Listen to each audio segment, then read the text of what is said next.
7 to 9 West Coast, 10 to 12 on the East, girl, you better tune into it. And boy, I try to tell you this the new big movement. Sit down and catch a vibe, cause these folk foolish. That's what you can bank on, to the bank on. Plus the more mob and the rewatch gang strong. You are not tuned in the Zooming with the zoomies. I'm in zooming with the homies on, man. Hey, Tom.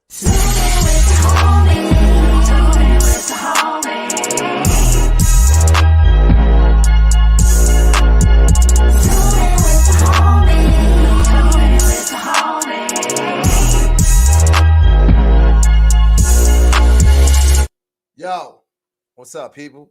Thank God for tuning in to another episode of Zooming with the Homies. We on our basically our Friday night. You know what I'm saying? We got a great show for you guys. We got the Keep Your Distance comedy show taking over tonight, created by yours truly, KevOnStage. I say yours truly, that not yours truly, because that would be me, but none other than KevOnStage. So he's here tonight too. We got a couple people from the show pulling up. We're gonna have a fantastic show. First and foremost, let me say, just to remind you guys, this Saturday, March 6th, 8 p.m. Eastern, 5 p.m. Pacific Standard Time, you can attend the birthday roast of TahirMoore. You can see guest attendees such as KevOnStage, Tony Baker, Angel Moore, Leslie Jones, Spice Adams, Patrick Cloud, and more. Make sure you grab your tickets right after you grab your tickets to the Keep Your Distance comedy show.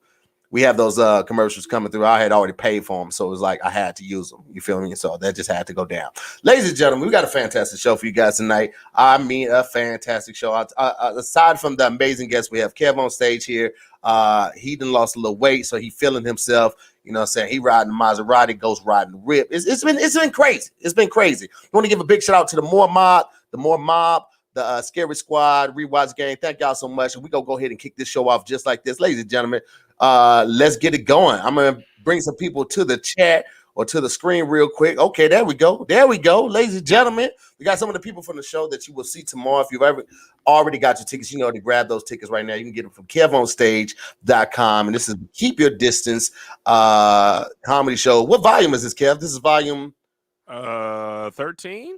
Volume 13. Okay, that's the same as the Quarantine and Chill playlist. All right, Kev out here doing this damn thing. Ladies and gentlemen, let's go ahead and get it going. 14, first and foremost, you say what now?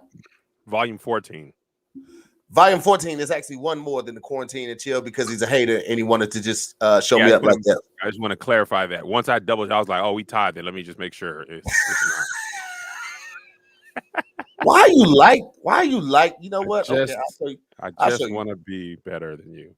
All right, here we go. Ladies and gentlemen, first and foremost, let's welcome some of the new comics to the room. Ladies and gentlemen, we got Marcus D. Wiley, an amazing comedian, seen him from coast to coast, tearing down stages all over the place. One of the funniest to do it ever. Grab a microphone. You understand me? Putting Chocolate Brothers back on the map. Light skinned guys, we had it for a couple years, and then Marcus came through like we killing all of that shit. Okay, he's here, and you can see him tomorrow on stage at Keep Your Distance comedy show. Y'all put your hands together and welcome to the show for the first time, Mr. Marcus Wiley. Bam, bam, bam, bam. What's up? What's up, Tahir? What's up, Kev? What's up, everybody? What up? Marcus, where you from originally? I'm from Houston. Houston, I can tell you got that slow southern drawl right there. What's up, Kev? Yeah. What's up to you? Yeah. What's up, everybody? Y'all doing all right? I wish I could do it, but I just sound like I'm faking it when I do it. But it sounds good on you. It sounds good. How you doing, man? How you feeling tonight? Man, I'm feeling good. Everything's good. I'm blessed. Okay, you look like you in a nice little hotel room too. Okay. Yeah, Kev hooked it up. I mean, he first class. I might have to talk about it a little bit tomorrow. You know, let me tell you something. When Kev bought that Motel 6, I said, you're making a big this is a horrible investment decision. He was like, nah, trust me, man. We throw some paint on these walls and switch that sign up. We gonna trick these niggas. I was like, you know what? Let's go.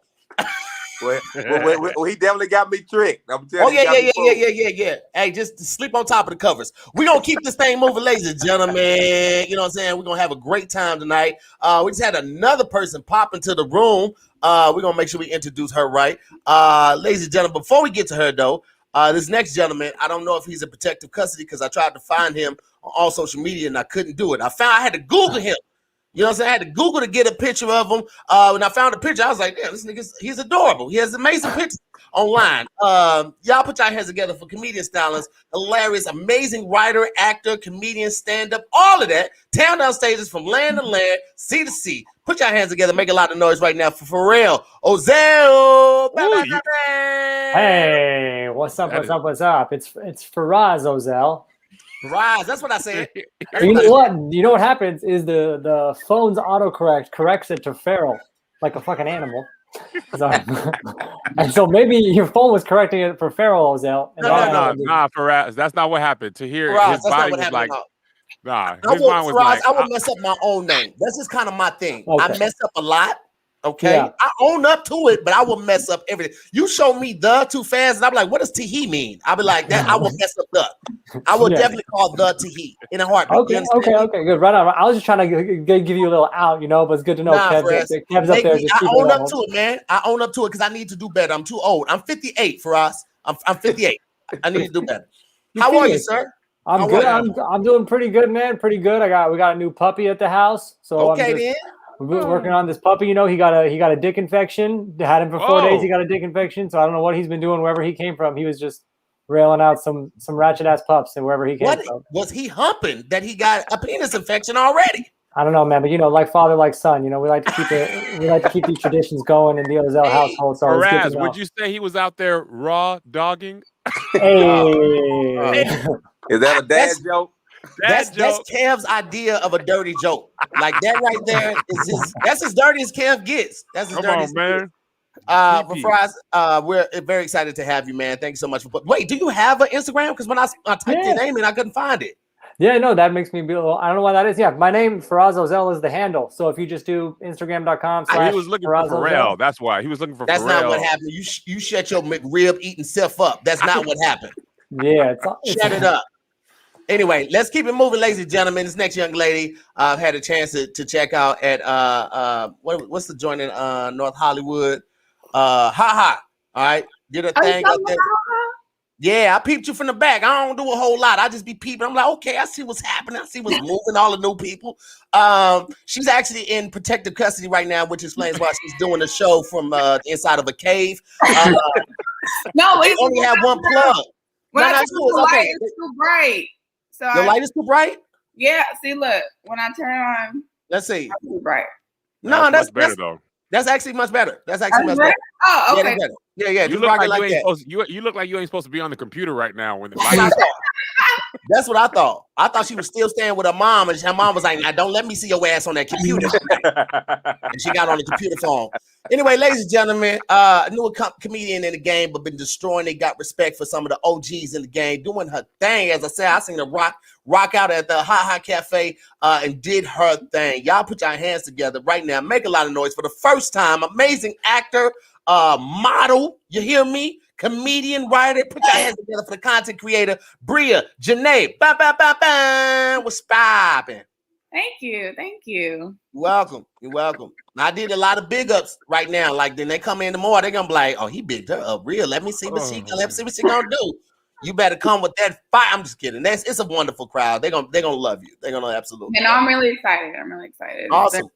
Where you from originally, Bria? I'm from Oakland. Okay, hey, I see you. I don't know why I'm doing this, but I just feel like y'all do this a lot. feel like this is a dance y'all kind of get down with right there. So it actually is. That's very accurate. Yeah. I've been up there a couple times. I got robbed once, but I was like, I ain't going back no more after this. Where you get robbed at? I went to this place that had fried burritos. I had never had a fried burrito. I was like, I got to try that because I heard that y'all are famous for y'all burritos in Oakland. So I was like, I got to try this fried burrito. Got robbed, didn't get the burrito. I was like, this is a horrible place. Oh no. It is what it is. But the main takeaway from that is that I'm lying. So don't even worry about it. Ladies and gentlemen, we're gonna keep the show moving right now. Put your hands together. You have a problem. You literally, like for real, you have a problem, man. You really can't stop. You can't stop. You just can't stop. You have no reason to do this. I have no reason to lie, okay? But I don't, No you don't reason. need no reason to lie. All right, when you lie, you just lie, okay? Ladies and gentlemen, we're gonna keep this thing moving. Next up, no stranger to the show. This is my brother, man, one of my best friends, dog. I've learned so much from this guy, and I'm super thankful that we both have breasts, so when we stand together, neither one of us feels bad about it. Ladies and gentlemen, the creator of Keep Your Distance comedy show, the creator of the KevOnStage studio app, and just one of the hardest working and dopest people I've ever met in my life. Put your hands together for comedy stylist, actor, creator, executive producer, director, father, husband, Mr. KevOnStage. Bye, bye, bye, bye. I just want to say to here, thank you so much. While you were talking to Feraz, I looked up Feraz on Instagram, and it was literally the first name. It was Bro, I looked it up yesterday. I would have tagged him in the thing. If I man, shut up, bro. Literally, Shut up. I looked it up, bro. It came in. Why would so I lie? clear. Why would I tag everybody but Feraz? Why would I do that? Because you're anti-black.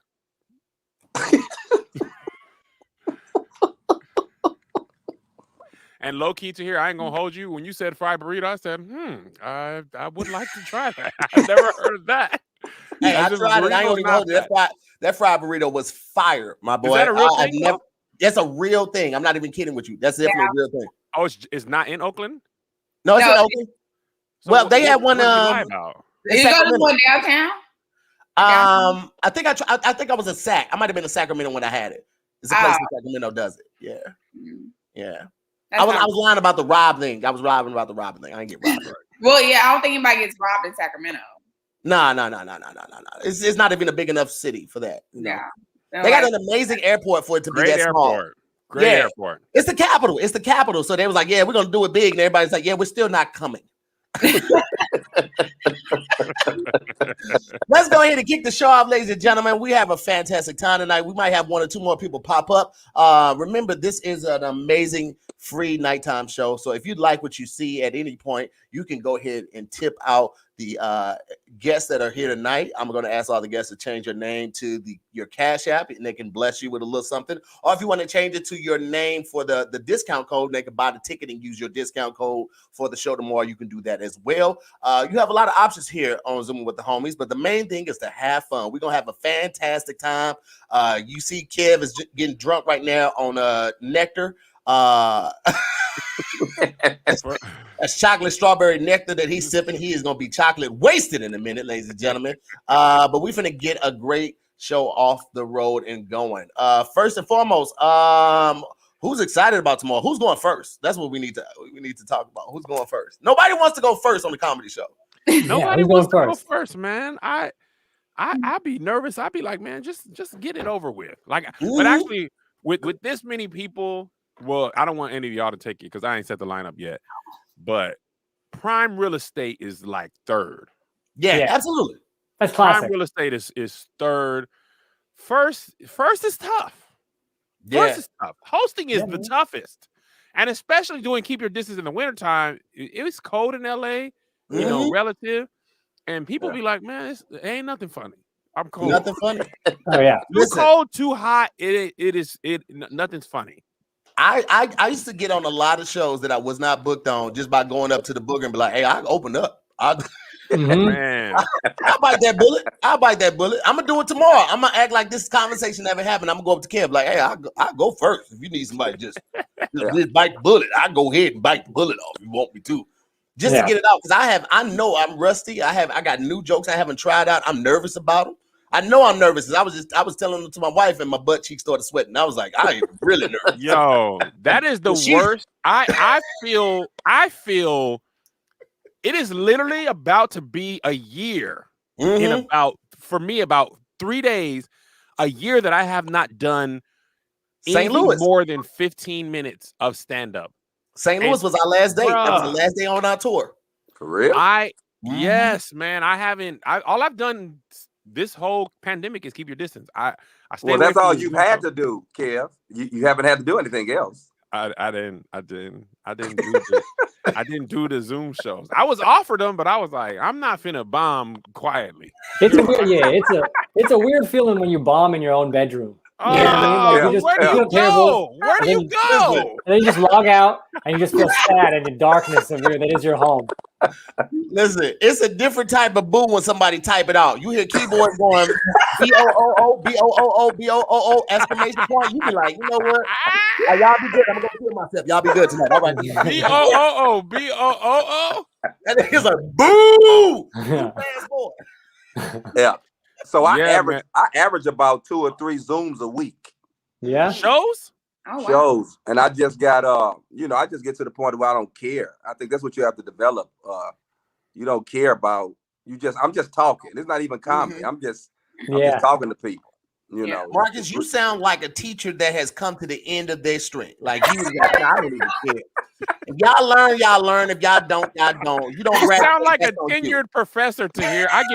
When I first went to college, bro, I had a professor that was like, Marcus, first thing they said, my first class, I get paid either way. Either way. You pastor, whether you Either I way. get paid, either my check go. I said, God, dog, y'all. He said, I don't care if you never come back. I get paid I either definitely way. told some students that when I was a 7th grade teacher. I definitely that and some other things. That's why I knew I wasn't meant to be a teacher. Yeah. When I told a kid, I'll smash your mom.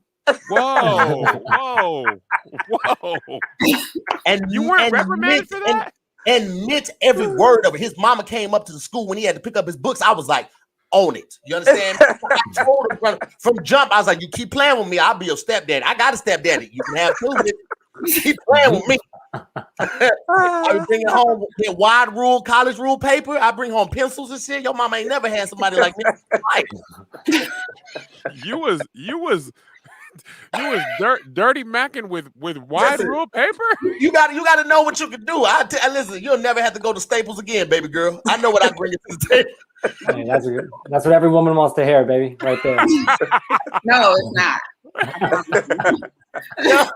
Hey, you ain't never gonna have to go to Staples again. You never had to go to Office Max, Staples, another day in your life, baby. What you need? A hole puncher? I got 3 of them. Take your pick.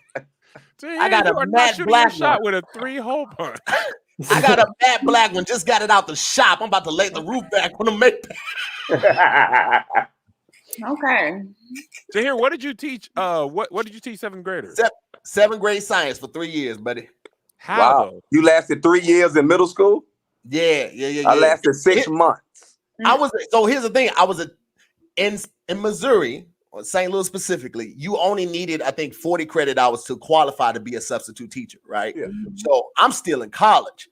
I'm getting paid, I think it was $170 a day. That was more than what I was making at Banana Republic and Journeys together. So I was like, oh yeah, I'm keeping this job, my boy. And I kept my Banana Republic and Journeys job and worked one day out of 2 weeks just so I could keep my discount. So I was still I was the flyest male teacher in that joint. And we only had like 3 male teachers. One of them was a gym teacher. He was big. I was like, oh, easy work. I'm finna get money and the honeys, baby. They be like, what about the kids? Oh yeah. The kids. I'm gonna shape some futures. So do I'm you actually actually a teacher know right Spank? now. Huh? I'm actually a teacher right now. Oh, bless your heart. Yes. You teach Zoom school from Zoom? Well, no, right now I'm actually a homeschool teacher for like a private homeschool teacher. Really? Yeah. So you go to people's house or you do it from Zoom? I have 2 kids that I teach. I go to their house every day. So it's a rich family then. Yes. That's how I usually listen. Yeah. My 2 kids. Just we gonna pay you to just teach them. Listen, that's why she can dress how she want to. She be in these kids' house of Fashion Nova taking pictures on their piano. All day. I double tapped it, Bria. I wake up, I put on my leggings, my Uggs, and get on out. Do Maybe you making the dance videos at the people's house? No, I don't do the videos. How many brooms do you have? You literally I probably have about 11. 11 brooms. Yeah. Her dance video, I don't know if you guys ever seen Bria's dance video. She recreates, really iconic choreography. But she be having brooms with wigs and stuff and her dog as the background dancers. Here's one of my dogs right now. I love it. Hey. Whenever you pick those dogs up like that, they always look like they holding their breath. They always look like they prepared for you to drop them. They always are prepared for the worst. That's exactly what that dog looked like. That That dog looked like he about to throw up. Oh, I thought that was it, nigga. I thought that was it. Oh, he's freaking out now. Spank will be here in a minute, y'all. Spank's pulling up too. You know what I'm saying? For sure.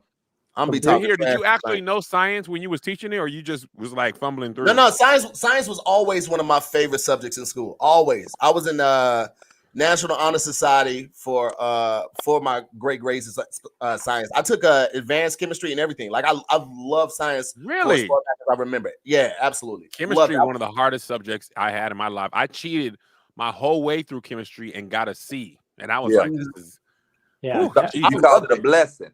Bruh, I was like, God, you got to understand. I'm not going to be able to get this. I'm not going to be able to get this. That was the only C I got in my entire high school career was chemistry, and I cheated and barely made it. Yeah. I'm talking about had the answers and still got an 82. I was like, man, what? I hated that was math for me. I did my very best in math, thinking that I would be done with it by 10th grade, right? Because when I went to 9th grade, everybody was in algebra, but I was coming from a magna school and I was going algebra? to a magna. Yeah, everybody started 9th grade with algebra, right? Yeah. You started algebra 1, algebra or algebra? Hey, yo, first of all, my nigga, we can square up. You sound like Beyonce. I think you know what I'm saying. If you don't know what I'm saying, I can show you tomorrow. We can square up, Kev. I'm putting, you know what? I'm putting the water back in the refrigerator. How about that? I'm putting all the Arrowhead back in the refrigerator at your house. Tell me more about algebra. Anyway, I started with algebra. Okay. And my mom, I wouldn't even stand with her at the time. She was like, I think you're supposed to be in geometry. I was like, no, I'm supposed to be where I'm at. So she called up to the school and had them check, and they saw my grades. It was like, oh yeah, he's supposed to be in geometry. Put me in geometry in 9th grade. 10th grade, I was like, okay, I should be just about done. They was like, nope, algebra 2. I was like, why y'all didn't put it all together? Why is it the return? Why is it algebra strikes back? The fractions and the proofs. Algebra strikes back. Why are we doing this? Yeah. Algebra came to class like, don't call it a comeback. I've been here for years. I was like, then after algebra, I had trigonometry. And then I had calculus after that. And I was like, why am I doing calculus in college? I mean, in high school. And I know I'm going to sell dope. I knew I was going to sell dope at high school. I knew it. I was like, why we ain't studying more about these ounces? That's what I think in my life. When you were teaching science to the 7th graders, did you ever have to teach sex ed? No. That's more of a health thing. I taught them about clouds. I taught them about inertia. I taught them about mass, gravity, things like that. I didn't have to do all the other stuff. What's inertia? Huh? What's inertia? That's a person at church, Ursha. at the Missionary Baptist Church. That's hilarious. That's what you Googling it to hear? That's somehow how stuff moves. Yeah, an object in motion will stay in motion unless force is put on it. Oh, this check your phone, Kev. He say, check your phone, Kev. My phone just says ho. Oh no, it's something above. I see now. It was F you ho. I see. Yeah, that's what it is. Mm-hmm. So how come Bria and Feraz knew it? You didn't know. You didn't know it. I knew exactly. I taught it. I thought you was messing with me again. That's why I was like, you know what? I'm tired. No, I literally was asking what it meant. You pronounced it right. I thought. I was like, you don't. I thought you knew you was messing with him. I was like, no, I didn't know. I said this right. I was genuinely asking you what it was. Wait, they didn't teach about inertia in New Mexico? I'm sorry, El Paso. I mean, New Mexico, El Paso, they all the same thing. Nobody going there. I went to 3 different high schools, so I think I missed out on some stuff. Well, that was in middle school, but bless your heart. I went to 2 different middle schools. Well, why, Kev? Y'all moved around, or you was in trouble? My dad was in the military, so we was moving around a lot, off base, on base. He went to Korea, so he went to El Paso for a year, and then when he came back, he got stationed in Washington, so he went there. It was crazy, man. Oh, okay. All right. Yeah. Real quick, I want to give a shout out to Ebony. She dropped the hundo for the birthday. Thank you so much for the love, Ebony. I appreciate it. That's gonna go to good use. I'm gonna go. I'm gonna just buy as many pizzas as I can and just go wild out on my birthday. What day is your actual birthday? Tahir, the 6th or the 7th? The 7th. It's a Sunday. So, wait till I pull up tomorrow, Kev. I'm gonna blow your mind tomorrow. You got something special for him? I got some special for you, my boy. You understand me? I bought a pizza truck. Yeah, I got a pizza food truck. Okay, I'm be on the side. I'm selling them by the slice. You understand me? So it's gonna be a good time tomorrow. The pizza coming from Little Caesars though. I just got a toaster of it over there.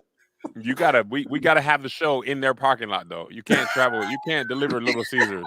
They got a 5-minute must-eat time period, and that pizza it's like Cinderella pizza. I take it out right before it's done. I take it out the little other thing right before it's done, so I can heat it up again. Like that's how I do it. Bro, you remember Little Caesars just went away for like 11 years, and they came back. They was like, "What if the pizza was $5?" We were like, "Okay, that's it." Yeah. That's all they had was like, "It's $5." We were like, "Well, you really can't complain about $5. It's $5." That was their whole marketing strategy. Don't worry about the taste. It's $5. Hey, it's actually pretty good. Hey, can we stop real quick? I want to acknowledge that we just got another person in the room real quick, ladies and gentlemen. I want to take this moment to introduce the oldest guy still wearing a do-rag. He is from Philly. That do-rag came with 3 Newport shorts and a hard top. I just washed my hair, man. Yo, this is one of the naturally funniest guys I've ever met in my life, man. And just a cool brother. Even before we met, we connected on the airplane coming from the East Coast back to the West Coast, and he was just super cool. We just set up and chopped it up the whole time. Now, don't do that in anybody else because he ain't gonna talk to you. I'm gonna let you know he don't like talking to people like that, but he's super cool if you catch him on a good day. Hilarious, has toured the entire world, not the country, ladies and gentlemen. The world has sold out a football stadium. You understand me? I would never do that in my life. I don't even have any aspiration. That's just crazy. But one of the coolest people I've ever met, old school driver, 2 hands on the wheel, safe, 10 and 2. 10 and 2 while he's driving. Ladies and gentlemen, put your hands together. Plastic Cup Boy, actor, writer, comedian, Mr. Spank Horton. Bam, bam, bam, bam. What's up, man? What up, y'all? I can't see nobody. What's going on? Oh, because you're on your phone. You're on your phone. You on your phone. How do I get it on the computer? I emailed the link to you. Just click it on your computer. There wasn't no link on there on the email. You are a storyteller. I'm not lying to you, brother. Want me to forward it back to you so you can see? Nah. I'll send it again. But I know you lying. Hold on. Just give me a second. I'm gonna send it again right now. Cause shut up. How's everybody though? Everybody good? Yeah. What up? Man, what up? Maintain it, bro. My hair be dry in 15 minutes. Y'all gonna see the waves. You know what I'm saying? Once my hair dry, I got y'all. I know y'all want to see. I know y'all never seen a 40-year-old with waves. So once you know what I'm saying, my hair dry. I don't think anybody been asking for that though, Spike. I'm gonna be honest with nobody. Like they didn't come on asking for that. No, it's coming down at the bottom. You don't see it? 40-year-old with waves. It's coming down. You just missed it. I must have just missed it. You just missed it. I'm finna send it right now to you. Yeah, because I need like a wide screen. This little screen not giving me justice for the ladies, man. I need a wide screen so they can, you know what I'm saying? Like this little door hole. What's the shit on the door? What's that shit called? When it's on the door? Peephole. Peephole. This little peephole of a phone making my nose and eyes way bigger than what they really appear to be. Yeah, they came in strong, Spank. I ain't gonna hold you. Yeah, that's what I'm saying, man. So I know they want, you know what I'm saying? They want to see me live. Like they really want to see me. You know what I'm saying? Okay, I just sent it again. I'm about to check right now. Check right now, bud. It's just me and you on the cab? There's 6 people out here, Spank. What's going on? I thought I was going to be the darkest one on the show. What's going on? There's 6 people out here. Hold up now. I see names, though. I see Marcus here. I see, I don't know. That must be an Indian name or something. Feraz Ozel. Yeah. Wow. Here, he got it on the first try. Okay. Hey, Kevin, shut the hell up, though. How about that? Would you try setting the hell up on the first try, Kevin? Bria, what up, Bria? What's going on? Hey. How's everything? Again, everybody, y'all can change your names to y'all cash apps if you want to. Collect a couple. Listen, don't feel no type of way about doing it. Everybody do it on the show. I feel like y'all didn't want to do it. It's like I don't want to change my name. You better. I don't know how to do it. How do you do it? Yeah. Okay, I'll change it for you. I'll change it for you. Marcus, what's your Cash App? It's Chase. It's my kids. ChaseCharli. CHASE. Woo, that's a father right there. You know, let me name it after the baby so I don't forget. CHASE and CHARLI. Okay, all right. No E on the end of Charlie, right? Just the I? Yeah, no E on Charlie, just the I. ChaseCharli. Okay, and Bria, what's yours? It's just my name, Bria, BRIA, and my last name Ross, ROSS. Okay. Okay. Boom. All right, there we go. And Feraz, did you want to get yours in here too? Yeah, I mean, I use Venmo. I don't know if I have a Cash App. Okay, all right, cool. Y'all make me feel like I think he's better than us. Okay, we get it, Feraz. All right, Feraz, what's your Venmo? It's just my name, Feraz Ozel. No spaces. Okay, got it. With the @ real quick. Let me throw that up in here. Boom, bow, and type in Venmo so they know. All right, there we go. Thanks, bro.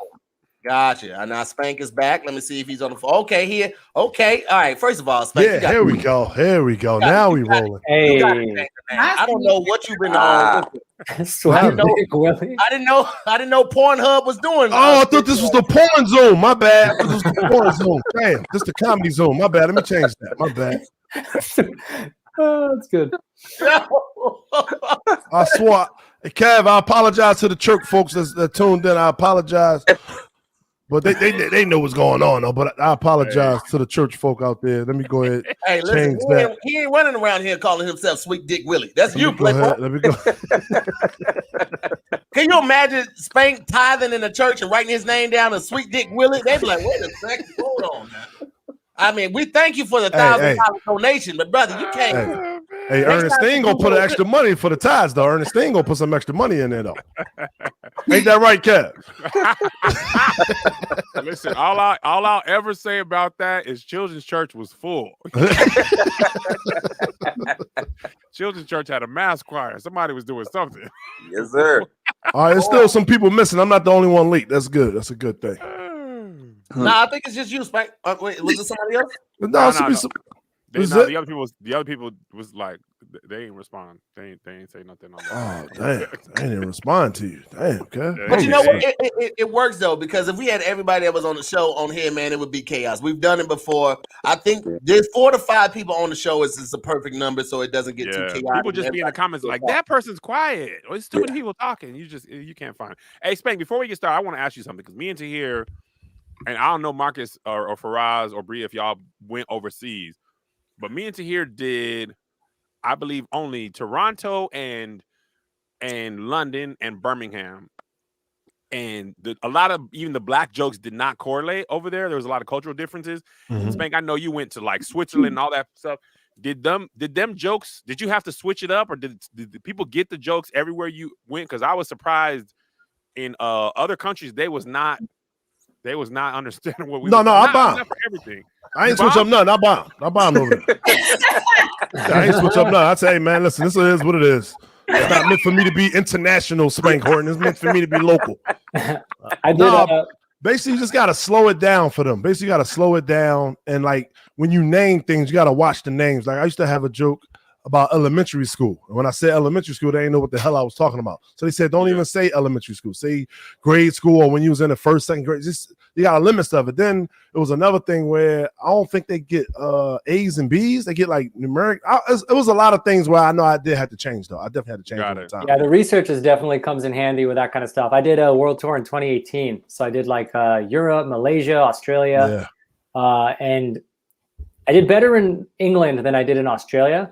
Yeah, and I think it's but a lot of my material is like socially progressive in ways, and I think a lot of people in Australia are just come backwards. How was Malaysia? I loved Malaysia, yo. That was our best show on tour when we went overseas. I was shocked. I'm really? Like, wow. Yeah, they love comedy over there. They gave us stand. Every one of us that got on stage got to stand and know. Every one of us. What? Yeah, that's crazy. I said I got to go back there without Kev. Shoot, they know me now. They stood up. So you did Japan and stuff to here, but was it different because it was military bases?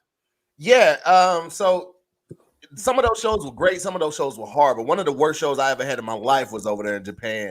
And it wasn't like my set. It was just the audience, man. Like some of those people are like some of the bigger bases, people come with their family and stuff like that. And then some of those smaller bases is just like new recruits who just got shipped out and they don't care about nothing. Like when I was performing, it was me, Nate Jackson, and Tony Baker. I was opening the show, then Tony was doing 20, and then Nate was doing like 30. So I was doing 20 minutes, and then Tony might have been doing 25, and then Nate was doing like 35. And I was like 5 minutes in my set, and these soldiers started chanting, "Suck that dick! Suck that dick!" What? As the opener? You was the opener again? That damn. And I still had to do that rest of that 15 to get that check. And I'm talking about because they had glasses, but they drinking the beer out of the pitchers. They didn't even attempt to get a glass. And I'm talking about they one of the dudes standing up and they smacking his ass like, yeah. Because I was talking about how high gas was. Hold on, Tahir. And one of the guys like, it's high enough to comedy show. Hold on, yeah. I don't think you was at a comedy show. Where were you for real? Be honest. Come on. I'll call Tony Baker in here right now, and he'll tell you. Like I was doing a joke, and I was talking about how high the gas was in California. I was like, yeah, gas like. Oh, did you get on your knees at the time during the joke? Did you get on your knees? Spank, No. I'm just trying to figure out why would they say Spank, that. Listen, I'm like that. I was like, gas is so high in LA. Dude was like, high enough to suck some dick. I was like, no, sir, it's not that high. It's not that high. I don't need to get anywhere that bad. Yeah, and he's like they started chanting, "Suck that dick, suck that dick," and I was just like, okay. That was 0 to 60. Yeah. It's a very specific heckle, isn't it? Very specific. I was like, well, y'all gonna get the rest of these jokes because it's contingent upon my payment. So you're gonna get as the next comedian. I'm like, damn, it's about to be a tough night. You ain't lying. That is the worst feeling when you seeing somebody bomb before you and you. Yeah. Oh Like, my God, man. Yeah, man. I saw a guy get. I was like, you know what? That'll be it. I'm gonna just power through this one, but it was what it was. But some of the shows were really good, man. It was super dope over there. We got to go see the Cherry Blossom Festival, and some of the people that were like our handlers. They showed us a good time. But all right, when you say handlers, did you go to them type shows though? The one no. I ain't going to none of them. I ain't going. What? The $3 sucky? You ain't going to none of them joints? Nah, Spank. I'm married. I would never do nothing like that. Right? You out the country. Your marriage license is only for America. It's not in Japan. What are you talking about? Man, there is no time. There is no time vortex except in Vegas. No, I wasn't in Vegas. So no. That's crazy. Feraz, you were about to say something about a guy that went before you. Oh, I ain't see you take a bite. My bad. Yeah, my girlfriend just made dinner, so I feel like I gotta eat it. You know what happens? You know what happens if I don't. Yeah, was nice. Guy, I did a show at the one of the improvs, I think Ontario Improv, and there was we didn't know that to fill the seats, they do promotions to fill the seats, and they don't tell you who the hell they done invited to the comedy club. It was a church group, like the super religious, all black church crowd, and the dude in front of me does something that pisses him off. And everybody starts booing him, and he reacts and goes crazy to start booing him like crazy. And then the manager has to get on the microphone, like, get off the stage. This is the manager. You will be removed by security. The church crowd booed him? The church crowd's booing him. The whole crowd's booing him. The manager's telling him to get off on the mic. The headliner grabs the mic. They're both over the mic, like going back and forth, telling him to get off. He goes, no, I won't get off. I won't. He's having a meltdown. This guy is having, like, coked out of his mind. And then he gets booed off. Security has to come on stage to take this opener off. And then they're like, all right, man, go up there and calm down. Tell me. I'm like, what do you mean go up there and calm down, bro? What am I supposed to do? Go up there and tell them these motherfucking airplane jokes? That's all you can do when you go out to that is just like, God is good, ain't he? And if they say all the time, you got them. Like, as long as they respond with all the time, you can get them back. But if you go out there like, God is good, they're like, you shut the fuck up too. You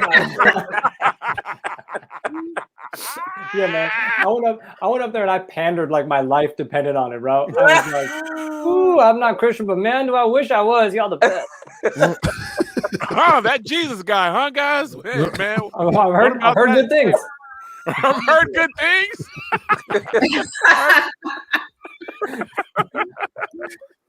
I ain't never heard of a comedian fighting to stay on stage through a bomb. Me neither. I'm taking my L's. I will gladly take. Hey, man, you know what? It ain't my night. Y'all been good. God bless you. I'm never gonna fight to continue to get booed. Like, obviously, no, y'all gonna get these jokes around. He thought he could turn it around. He's like, nah, this next joke gonna get him. Sir, security is here. I only seen a couple comedians turn the crowd around. I don't know if I got that much strength and power to do that. I though. don't. I ain't gonna hold you. I heard Spank, you said one time like you don't write jokes for real like that. Like everybody else was be writing. You say you just kind of like you go up there and you make a whole new set when you go on stage. Yeah, Kev called me lazy because we be preparing and he'll call, yo, we're about to go on tour. All right. He said when he say that, that's when you're supposed to go work out your material. But I work out when the tour starts. I ain't got time for that. Spank is Shaq. Yeah, they don't really pay me for the preseason stuff. Yeah. They don't pay for that. Ain't no need for me out there playing around. Come on. Plus, I can't sit down and just write, man. I don't know what it is. I was just never a good student, I guess. Maybe that lets me know that I just can't sit and write. I have to be on stage and then just go. And like at the beginning of the tour, I start off with like 5 subjects. I probably have a good 7 to 10 minutes. And then by as the tour go on, I'll be finished in like 45 minutes though. Okay. Wow. You don't ever think of a concept or a subject and just pull out your phone and just do like a voice memo and then just start building up in the voice memo. Because like sometimes I don't feel like writing it, so I'll do the voice memos and then title that and then I kind of string them together sometimes. Yeah. When I'm okay. Yeah, that's how I do it though. When I come up with something new, I try to remember and write it down in my notes. I do that though. Okay. Y'all seen Jerry Seinfeld, man? I was watching either his special or Comedians in Cars Getting Coffee, and he just has pages and pages of notebooks of like fully written out jokes. Literally, I mean, legal pad after legal pad.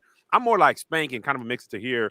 I'll write down like the premise, and then maybe a tag or two, and then I'll work it out. And I know a lot of comics listen to themselves and like record their sets. I've never really been good at that. I know when the audience laughs, I'll be like, okay, say that. All right, don't say that. Tag that. All right, let that go. I usually try tag 3 times, 3 different audiences because the first people might not get it or 2 people might not get it, and you find the right time. But I've never been like Seinfeld writes all. I walk word for word, like word for word. I'm like, bro, I can't even read my own handwriting. So it really wouldn't help me.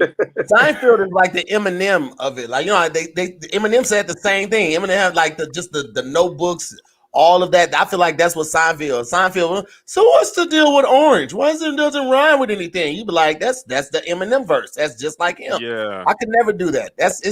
I don't know. I'm the same way. Like I can't sit down and write like a premise. Like most of it comes to me in the middle of doing something, or I'll think about something in the conversation. I'm like, that'll be funny, or it just sparks an old memory. That's what a lot of it comes from, my old memory that I forgot about. Yeah. I remember like I'll see something happen, and especially now, the thing about the pandemic that's like pissing me off is back in the day, I could think of something and be like, all right, so here, let me pull up to Balling on the Budget Wednesdays and work this out. Now I literally might have an idea on Monday, and I gotta wait till the next Friday to even like I walked in on my son doing Zoom school. He in PE and he got to do the like routine, but there's no teacher there, and he in his drawers and he doing marching, and I'm like, yo, school it's done, yo. We lying to ourselves. He don't even have nothing but underwear on, and he marching. Nobody knows whether he's doing it like it's over, y'all. It's over.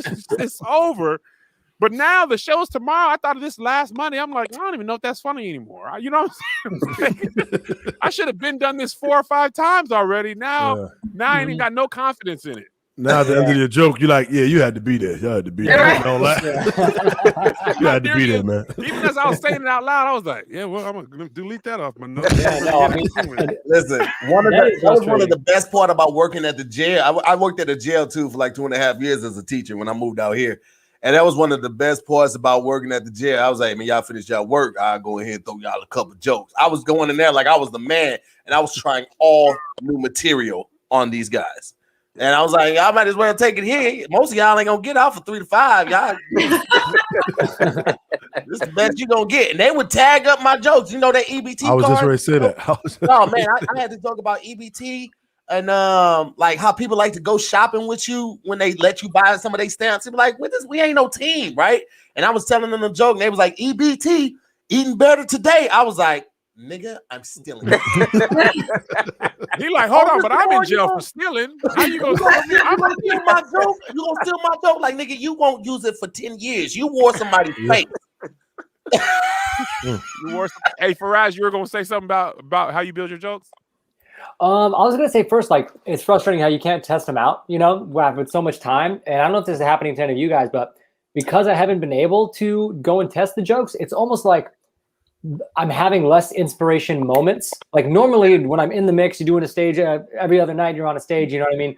Throughout the day, boom, idea, writing in the notes, boom, idea, writing in the notes. But lately, since I haven't been on a stage in like, legit, like probably 4 months. I did one outdoor show like 4 months ago.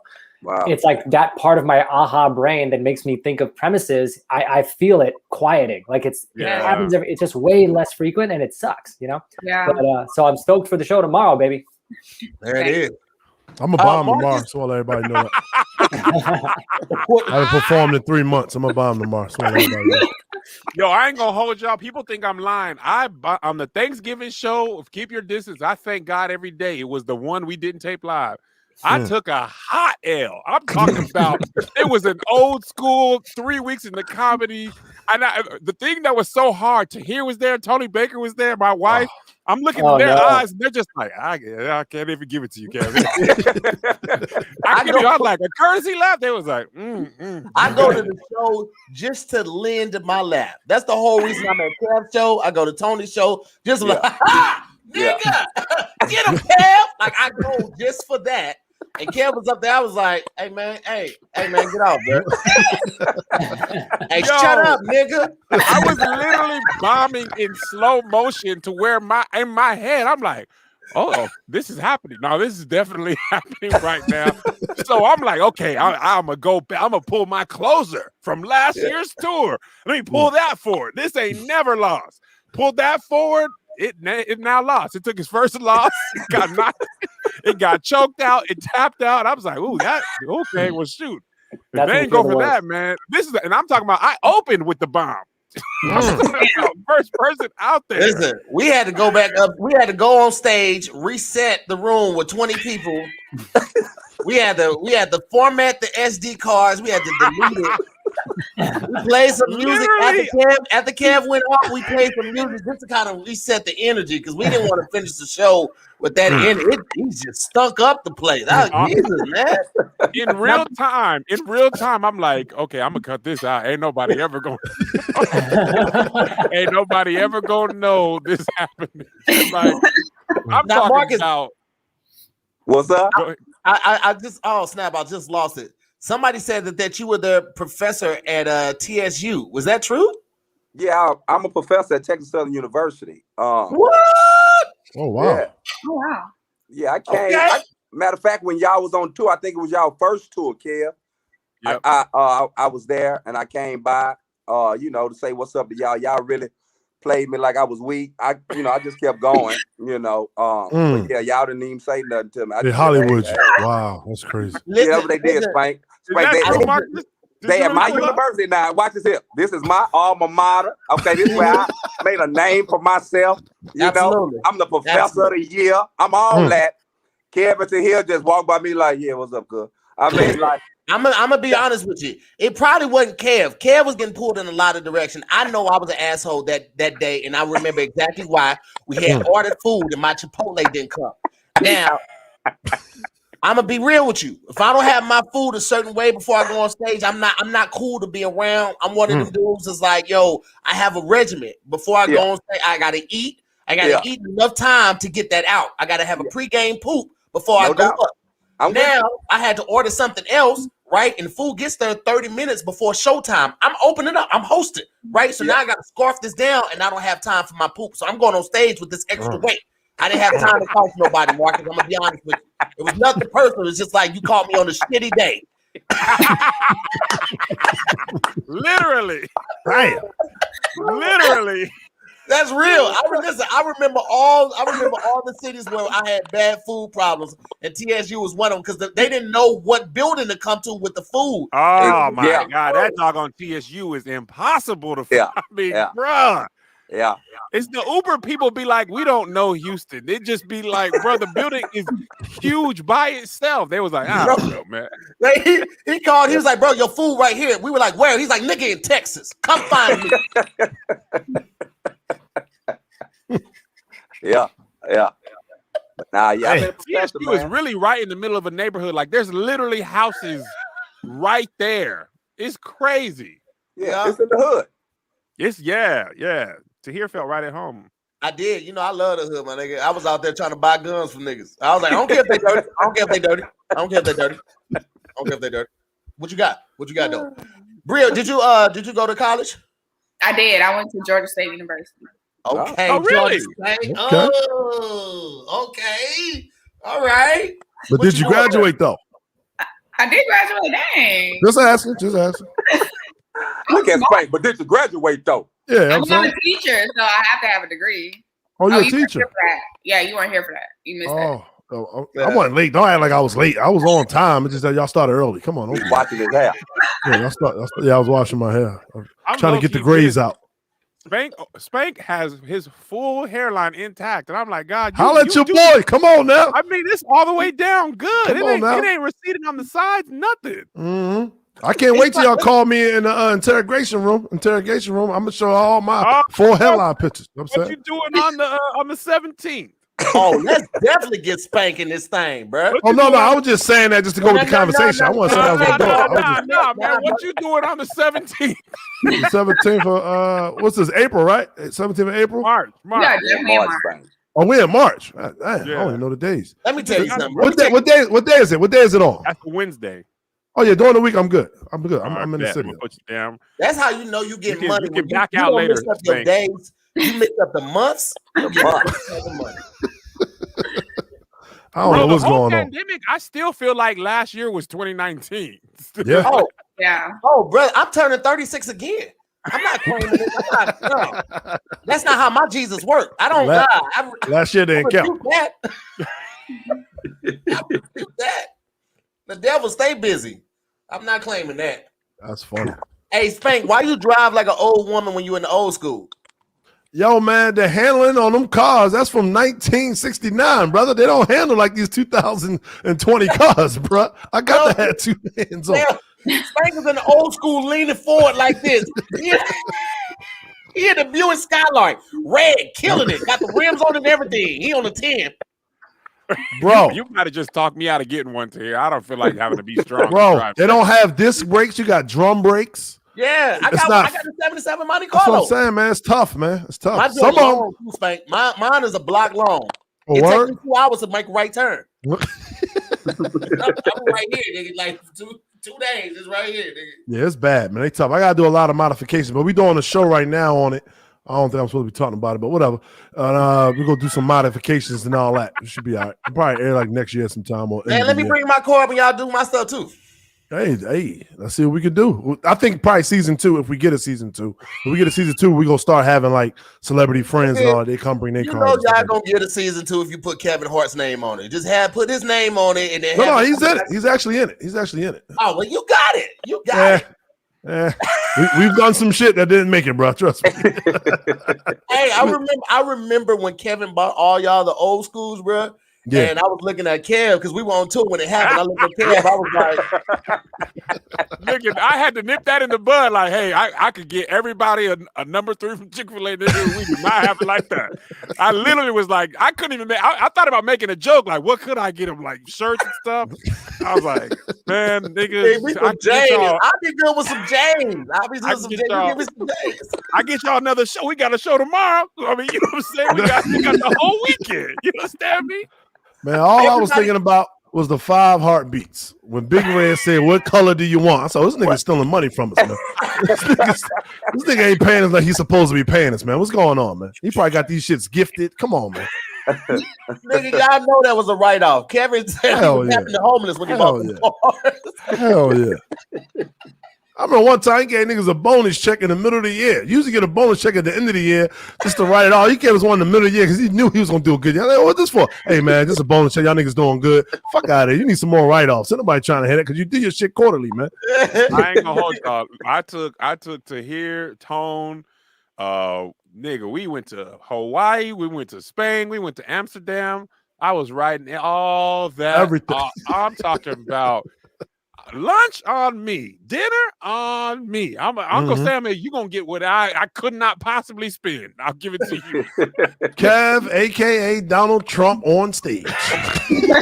Ain't paying no taxes. Hey, listen, y'all. You think listen? I voted for Biden and stuff, but listen, when they started talking about the tax stuff, I was like, "Whoo!" Hey, y'all. You know what I'm saying? Black Lives Matter.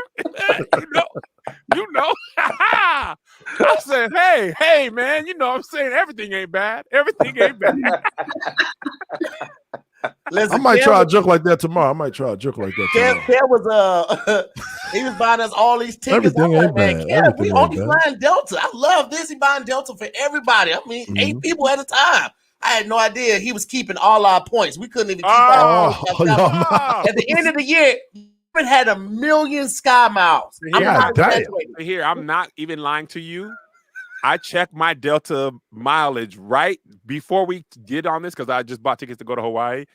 I had 3.5 million Sky Miles. Jesus Christ. Delta.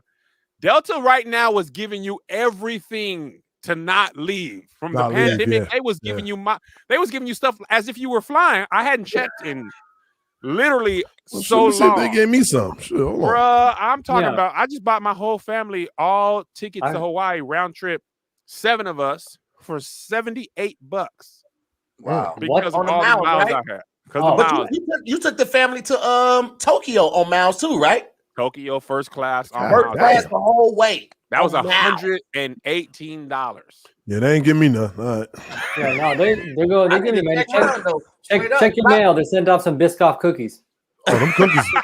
Hey, I bought them goddamn cookies. I bought them cookies at the store. They don't taste the same, bro. They don't taste the same. Not the same. I think they gotta have some air. They gotta have like high air. Gotta be up in there. Is the pressure? It's gotta be air pressure because I bought them from the Costco World Market store. I was like, oh, nigga, I know they don't taste right. I think because you're in a plane and everything's better in the plane, bro. You ever watch a shitty movie on the plane and it's like the tour de force performance? Yeah. I watched The Tooth Fairy starring Dwayne "The Rock" Johnson. It brought tears to my eyes. Hold on, talk about. What a beautiful film. What's the name of it? I never heard of that. What is it called? It's The Tooth Fairy, played by Dwayne "The Rock" Johnson. Oh, this must be early. Yeah. If a movie is bad, on a plane, it is an awful movie. Yeah. If you just, I'd rather just look out the window. I remember turning a movie off. I had 3 hours left. I was just staring at the back of the seat like, y'all not gonna do this. Yeah. Like, not gonna do this to me. Yes, I'm gonna screw this. I'm just gonna listen to this baby cry for the next hour. Right. Man, we had a baby crying. Oh, go ahead, man. We had a baby crying on our way to Hawaii. What was that? 2019. And it was like the seat behind us. And this lady was like, oh, he's teething. And I'm like, why'd you bring him then? Why'd you bring him? You think he gonna have fun in Hawaii if he teething? Why'd he here? Go to the bathroom. Oh, we taking up. I don't care. Go to the bathroom with this baby. You wouldn't stand in the bathroom with the baby. I don't like. Why y'all taking babies and puppies? Why? You think that puppy gonna be having some more puppies later on? Be like, oh, this one time we went to Hawaii, man. Never. Your dog don't like it on the plane the same way he don't like it in Target. Stop bringing y'all funky ass dogs in Target. There's too many people for them. I'm sick of attacked. Because I take my dog everywhere. Bria, I was just gonna say because I know Bria. Bria look like the type she be holding her dog in Target and then set him down when she want to hold something up to her chest. Like, let me look and see how this is. Look your dog up. Because if he come over here by me, I'm a side kick him. I'm a side. You really take the dog to Target, Bria? You can, so why not? What? You need him? What, you don't know his size? Like, what's going on? I don't take my kids to Target when I'm going to buy stuff for them. It's not everyday occasion, but every now and then I'm like, oh, I'm going out, so just come with me. Just to get him out the house. She take her dog to Target just in case there's a mystery that needs to be solved, like in Scooby-Doo.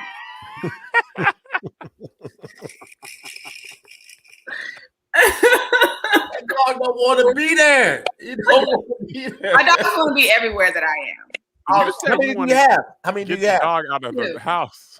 Does the dog look like he want to be out the house? Like, come on, man. Yes, they want to be where I am all the time. That's like my dog. I have 2 You dogs. got 2? Yes. I Big feel or you on little that, or Bria. both little? They're small. Yeah, the They're brother separation and anxiety. son. They cry too much, right? If you leave them, this new pup I got crying all the time. I try to put him in the crate. He shits in the crate. I'm like, all right, bro. Message received. You're coming to Target. Exactly. I don't fuck with dogs, cats. Man, you hear Me me? neither, man. Dog here. I don't mess with him. I don't like kids. I don't call my daughter by her name. I call her the kid. I ain't called her name. Kid. Damn. Come here, kid. Yeah, we call it the kid literally. And you go on any piece of content, you be like, yeah, the kid this, the kid that. I don't nigga, get out. The Get kid out, is taller than the man, though. So Hey, yo, chill out, she bro. should call you. Oh, that's what happened. Yeah, no, his daughter legit. I ain't gonna hold it. She been taller than me for a minute too. She was eye to eye at 12, and then I felt the power change. I felt the shift. She started Tahir dropped his daughter off at my house last weekend to hang out with my son. And then when he came to pick her up around 5, she was like, "Nigga, shut up! I ain't ready to go." So he's like, "What time do you think we can go home?" He came back around 9. Sit down. I had to sit down with Kev. I was like, "Yeah, man, I just wanted to hang out for a little bit." He was like, "She won't let you leave, will she?" I was like, "No." So where the height come from? The mom? Your wife? Yeah, her mom. Yeah, her mom was tall. Then her, she taller than you? Her biological dad was tall too. Yeah. So hold on now. Your wife taller than you? Yes. No, we're the same height. We're the same height. Oh, everybody say that. Yeah, everybody say that. Okay. All right. All right. I get it. You don't want to admit to it. It's all right. I never had that problem. I'm 6'5". I never had that problem. Not in heels, she ain't. Not in heels, she ain't. But when did she ever barefooted, bro? Only in the house. Hey, that's enough. That's enough, Spank. Don't do that. She wear flats sometimes. She gotta wear flats sometimes, bro. Don't do that. Oh, you putting on them kitty heels? You making sure she wear the kitty heels on the red carpet? Yeah. And I wear Timbs. I have on a 3-piece suit and some Timbs. You ain't gonna be taller than me at the premiere. Here take his Timbs off the rear view mirror though. They sitting up there right next to your sports bra. So keep it coming, girl. Got a sports bra hanging. With Kel's sports bra, just driving around, hitting niggas in the head with oranges with your sports bra. So shut it up. I ain't gonna hold you to here. You making fun of me right now. You know I'm insecure about it. But listen, when I look down, like when I got my shirt off and I look down, I'll be like, man, them things is perky. They really out here for real. Hey man, Kev, that picture you posted with, I think it was you, The Rock, and somebody else at Ages, and said, "Oh, when I get that age, I'm gonna get the muscles." I was on the floor. That's a good way of looking at it. God damn. I be looking at The Rock and I just be like, I'm not finna do all that. Oh man, this nigga The Rock. I remember when I checked out, The Rock was like, I just flew direct from LA to Germany, 16 hours, touchdown, and I had them take me straight to the gym. And I was like, the first thing you did. Yeah. But I get it though, like his brand don't work if he's not strong. Yeah, if he's not, yeah. Right. If he's not muscular, that nigga's just not getting booked. He can't lose it. But brother, I be telling myself, this is why I know I ain't gonna never be in shape. I be like, okay, if Marvel hired me, it was like, here's Kumal. They gave him the money, a nutritionist, a trainer, like $2 million up front, and like you gotta be in shape by the time the movie shoots. I'd be like, okay, bet. If I had all that, I didn't know that. Yeah, he said the only way he got in shape is they gave him the money up front, a nutritionist, and a trainer, and a time period that he had to be in shape to be in the whatever Marvel film or TV show he was in. Wow. But that's different though. I mean, when you getting paid, it's like a job to be in shape. Yeah. For me, I tell my trainer, I work out 3 times a week, and I tell my trainer, listen, he be like, okay, let's hit these abs. I'm like, I don't need them. Like, I just want a stomach that's flat. You see what I'm saying? Like, I don't need abs. All that extra stuff. I just want to fit my clothes, so that's it. Like, but when you get paid, it's different. Yeah, man. And I think they throw in a little juice, a little needle juice for those people too, but they don't tell you about that in the contract. Oh yeah. You know what I'm saying? Listen, I'd be looking at wrestlers. I'm like, there's no way y'all is just doing push-ups and stuff. At they're just like, I just had a lot of chicken breast, bro. A lot of chicken breast. Like, oh, fucking doing something else with chicken breast, bro. Yeah, there's some steroids with that. Sprinkle a little steroid on top. Sprinkle a seasoning. Sprinkle a little steroid for seasoning. Like Salt Bay. You don't I be like, bro. I be comparing I be like, okay, Lil Rel, he cool. He ain't really in shape crazy. He lost some weight. I could be Lil Rel. I could be Jack Black. You know what I'm saying? Jack Black had a good career. I mean, great career. Great career with his shirt off. You know, he's on TikTok now. You seen Jack Black on TikTok? Hilarious. He's going crazy on TikTok. He's in a Speedo 90% of the time. Bruh, he did the Thor thing on TikTok. I'm like, bro, I could Jim Gaffigan. He in shape. Cedric the Entertainer. I used to do the same thing. Like, look, it's a lot of chubby guys out there. I can just get a gut. Come on now. See, they tell, but they say this is what it is. Either you got to be extremely fat, or you got to be extremely in shape. Ain't nothing in between. But that's Hollywood. That's the problem. Yeah, that's the problem. Hollywood tells you have to be when they casting you. Like, that's what I remember. I did Leslie Kahn's acting class, and she was like, "You're really good, you're really talented, and you're extremely funny. But either need to gain 20 or lose 40 pounds. Right. You're always going to be the fat friend next door." That's what she said. You'll always be the fat neighbor unless you lose 40 pounds or gain 20. She's like, that's all you are right now. And she gave it to me super real. And this was years ago. I'm talking about this 2011, and the game has not changed at all. Did you gain the 20 or lose the 40? I gained that 20. You know, I took Leslie Kahn too. Yeah, then you know I gained that 20. The 4 for 4 came back. Here's that. I'm doing this for work. The same way that Just for my career. I got to they were doing 2 for 1 hot dogs at 7-Eleven. You know I gained the 20. For the career, man. That's why Tahir posted. Tahir posted the opposite. He said, "I got off a plane, 20-hour flight, came out, went straight to Cinnabon." Ball game. Someone got to get this work. What she tell you, Bria? Did she tell you anything? Me? Yeah. No, I'm perfect. Damn. That's love right there. That's love. That's love. Damn. I need to take her class and get my feelings hurt then. I like how she's just telling people to gain 40 pounds. Like, listen, lose 20 or get diabetes. How bad do you want to get? It's an acting class. She like, look, before the acting stuff. Not fat enough. No, they do. They go over a lot of like industry stuff, like how you need to look and how to market yourself and stuff like that. Because like even me, like I'm not big, but I am like a little bit like overweight, I guess, in Hollywood. So you're in between. You're in between. Yeah. No, them Hollywood. Listen, one of my homegirls, she was like, I'm trying to make. I'm talking about 2013 when I was doing my first like independent movie, and I couldn't pay nobody, so the lunch and the crafty was lit. I was like, we ain't gonna be broke and hungry, so I spent all the money on food. She was literally like, I can eat 3 pineapples today because I can. And I was like, girl, like we've been here for 10 hours. She's like, if I don't keep this figure, I ain't gonna get booked. Like I gotta be 105 toned, and I'm like, I'm just not gonna be able to do that. And when you're a certain size, you get put into a certain category. Oh yeah.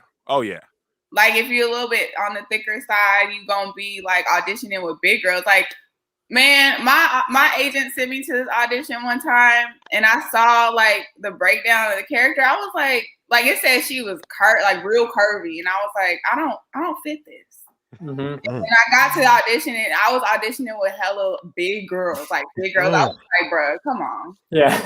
I'm gonna tell you the worst audition ever. The worst audition ever, and this is why I hate Hollywood now. They told me they want to see you personally, Kev. They holding the spot for you. At 3:00. I go into the lobby. It is 8 other 6 foot tall, slightly overweight bald dudes. I was like, hold on, this is everybody in LA that looked like me. It's not just for me. Why y'all make me think it was me personally? Yeah. I see 4 other me, and I didn't get it. I was another dude with me, and he had Spank's hairline, and they don't even tell you no. I literally walked out, and then an hour later, there was like deadline. I was like, this nigga was in there with me. You guys already knew y'all wanted him. Why you have me drive to Beverly Hills then? I know, it's such a mind just messing with you, they don't care nothing about you, bro. At least when you're like in middle school, high school, you don't make the basketball team. You can go check the paper. Right. And see your name's not on there. These niggas just have you come all the way down there, practice for a week, and then say thank you, and then you just never hear anything. Yeah, and so you gotta watch your homeboy get the role. When you like, oh, so they did. Okay, I thought it was a callback. But, oh no, they called the people back already. All right. Yeah. I told them before. I think they don't hear or maybe on Damn Internet You're Scared. One of the worst things I ever did. I auditioned for this new show. Right? They gave me the character, studied it for a little bit. Went up in the audition. I know I killed it. Right? Sometimes you just know I knew I killed that shit. Put my foot in it. Didn't hear nothing back. They hit me a week later. It was like, hey, we want you to come back in, do exactly what you did, right? I go in, the casting director's there this time. I'm like, nigga, say less, right? Because it's like, we saw your video, we loved it, we want to see it in person. So he comes in, boom, give it to him, right? They give me another script. Hey, read over this character. We want to see how you would do this character. I read over the character, boom, do exactly what they say. They loved it. They was like, hey, we're going to throw some things at you. We just want to see how you adjust to it. I was like, oh, I am killing it, right? Killing it. I do everything they say. I take all the suggestions. I adapt fast. Boom. I'm grounded in my decisions and the choices that I make. I'm killing it. They took all the things that I did and hired other people and told them to do exactly what Jesus Christ. Welcome to Hollywood. Yep. Hey, so here you got to gain that 40 pounds, man. Yeah. Bro, they literally had me develop the arc for all of these characters and then booked other people for these characters. So here, I ain't gonna hold you. I did an audition one time, right? And I improv the line of that wasn't on the script, right? And it was like, oh my, what a great improv. Right? Didn't cast me, watch the show. They added that line. I was like, oh, y'all just gonna take my line? You gonna take my line, but not me? Spank, let me tell you this. One time I was on set for a commercial, right? I'm on set for a commercial, and it's a quick little thing. And I'm sitting there, and they place me, they sit me. It's like we sitting on the patio watching the game, and the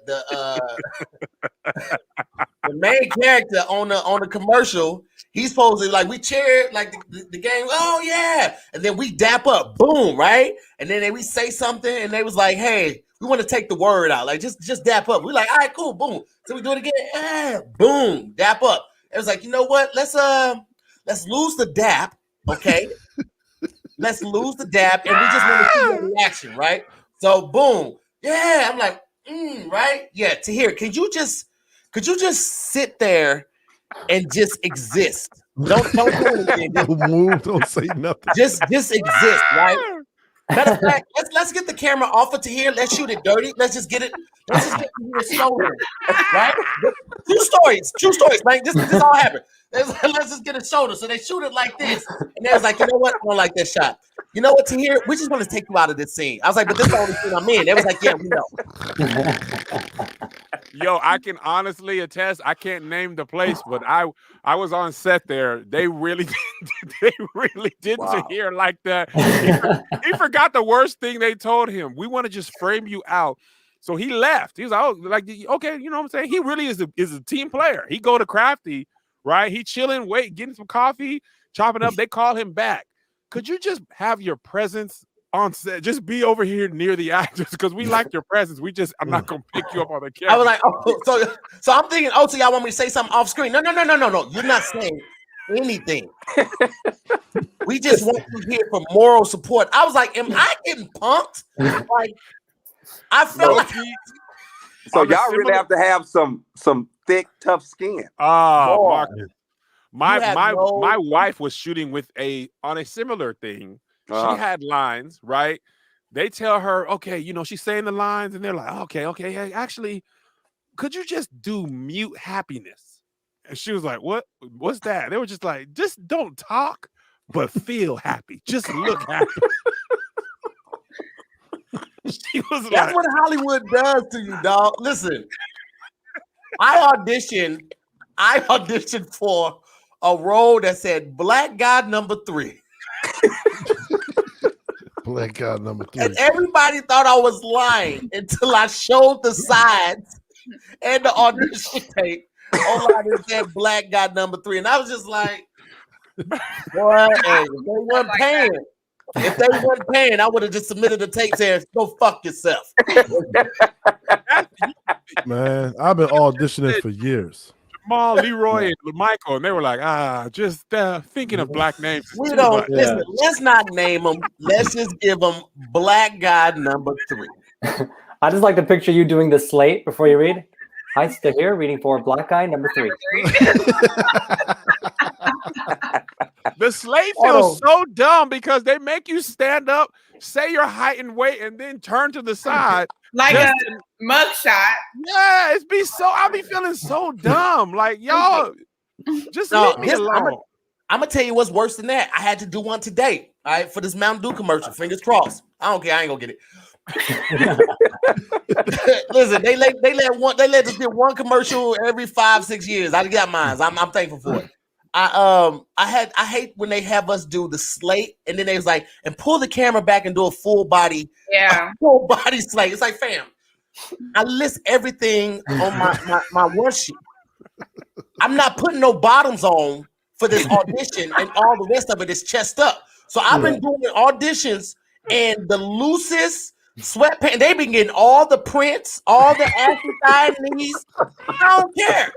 Y'all want full body slate? Print, nigga. Print. And I rub it a little bit too before I pull it back to make sure it's Come on, nigga. Print rub that. it a little bit. Let me get the half chub. I ain't trying to work it up. I can't stroke it because then he gonna be like, hey, now listen, now you woke me up. This ain't that type of show. I gotta just tap it a little bit. Just hey, wake up! It's some people coming by.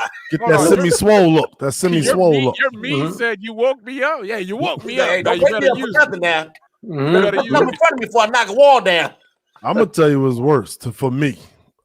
Years ago, I've been auditioning for a minute now. Only got probably 2 out of 100 roles I auditioned for, but it's a couple roles that I auditioned for and I got callback. So that means when you get the callback and then you get you get pinned for the role, that means you down to like 3-4 people and they asking you, what's your schedule? I'm like, I'm in there. It's just me and the other people. Here we go. Me and a couple others. 2 roles, bro. And out them 2 roles, them 2 guys that got it over me, they are so successful right now. That was their first role. That was their first role. One of them is Yahya Mateen. Baywatch. All this for Baywatch. These niggas asking me for my schedule and everything. He the one did Candyman and all. He in a bunch of movies. He's a heartthrob now. And the other one is the dude out. I think it's out. I've been following their careers. I feel like Aldous Hodge. She just did the One Night in Miami as Jim Brown. Like we did Spank. That could have been you, bro. We did a commercial years ago and I didn't get it. He got it. He's been taking off ever since. Spank didn't practice. Spank was like, man, just turn the camera on. I got it. I definitely got my improv on. That's the thing. This is funny about auditions. The lines, I fucked them up. When they be like, yo, this improv. Oh, I kill improv. I kill that shit. The lines, though, I don't might talk like that, man. Fuck out of it. Spank in practice. Listen, Kevin Hart done 50 movies. He didn't hit Kevin one time. Like, hey, man, you want to run these lines with me? Like, nah, I'm good, bro. Yo, the crazy thing about it, Spank, Yaya and Aldous have been booking crazy in the last 3 years. That's what I'm saying. Like, yo, Baywatch was like 2016, 2015, and the commercial that Aldous got over me was I think it was with LeBron or Chris Paul. It was one of the NBA players. It was less a commercial. That was his first thing. I'm like, God damn, these dudes just taking on. I'm just watching their careers. Like, yeah, could have been me, but I didn't study my lines. This nigga, Yaya was the doctor in the Watchmen. Yeah, I think he about to play Candyman. Yep. He doing his thing. You ain't got to keep rubbing it in. He play Aquaman. Play the Aquaman. You ain't got to keep rubbing it in, Kev. It's all good. This gonna be my.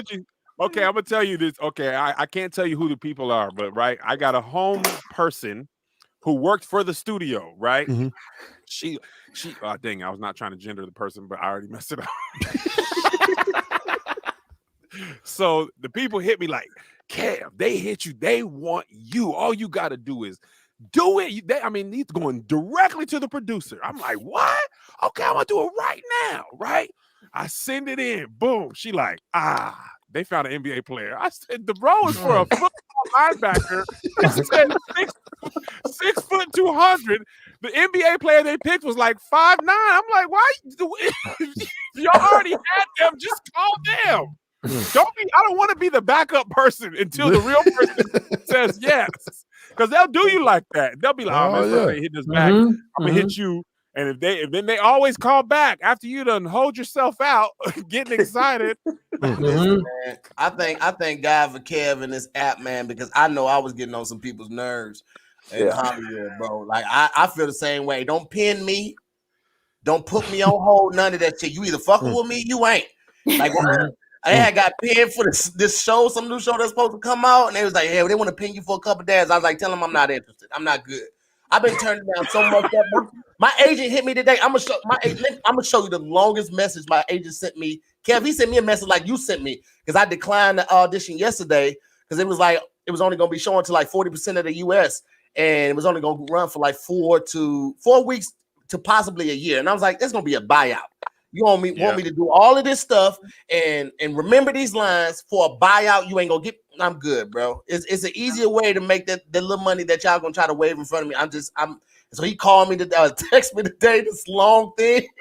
He was like, I was like, you work for me. I ain't gonna hold you to here. There's a certain network that been playing in my face for like the last 2-3 years. New people come in, we want to meet with you. I go do the general. Meet the people. Oh, we want to develop stuff, do this, book you for that. Oh, bet. 6 months later, they get fired. New people come in. I go right back like an idiot. Okay, been a big fan. We went to high school together. Oh, yeah, we want to cash you and stuff. Get fired. Had me audition for something for 3 months. I mean, they literally don't even talk to each other. They literally passed on me on Monday. Later Monday, they was like, "We got a new show in Atlanta. Are you free from February to June?" I was like, "No, just stop talking to me. Just don't. I'm not doing nothing else.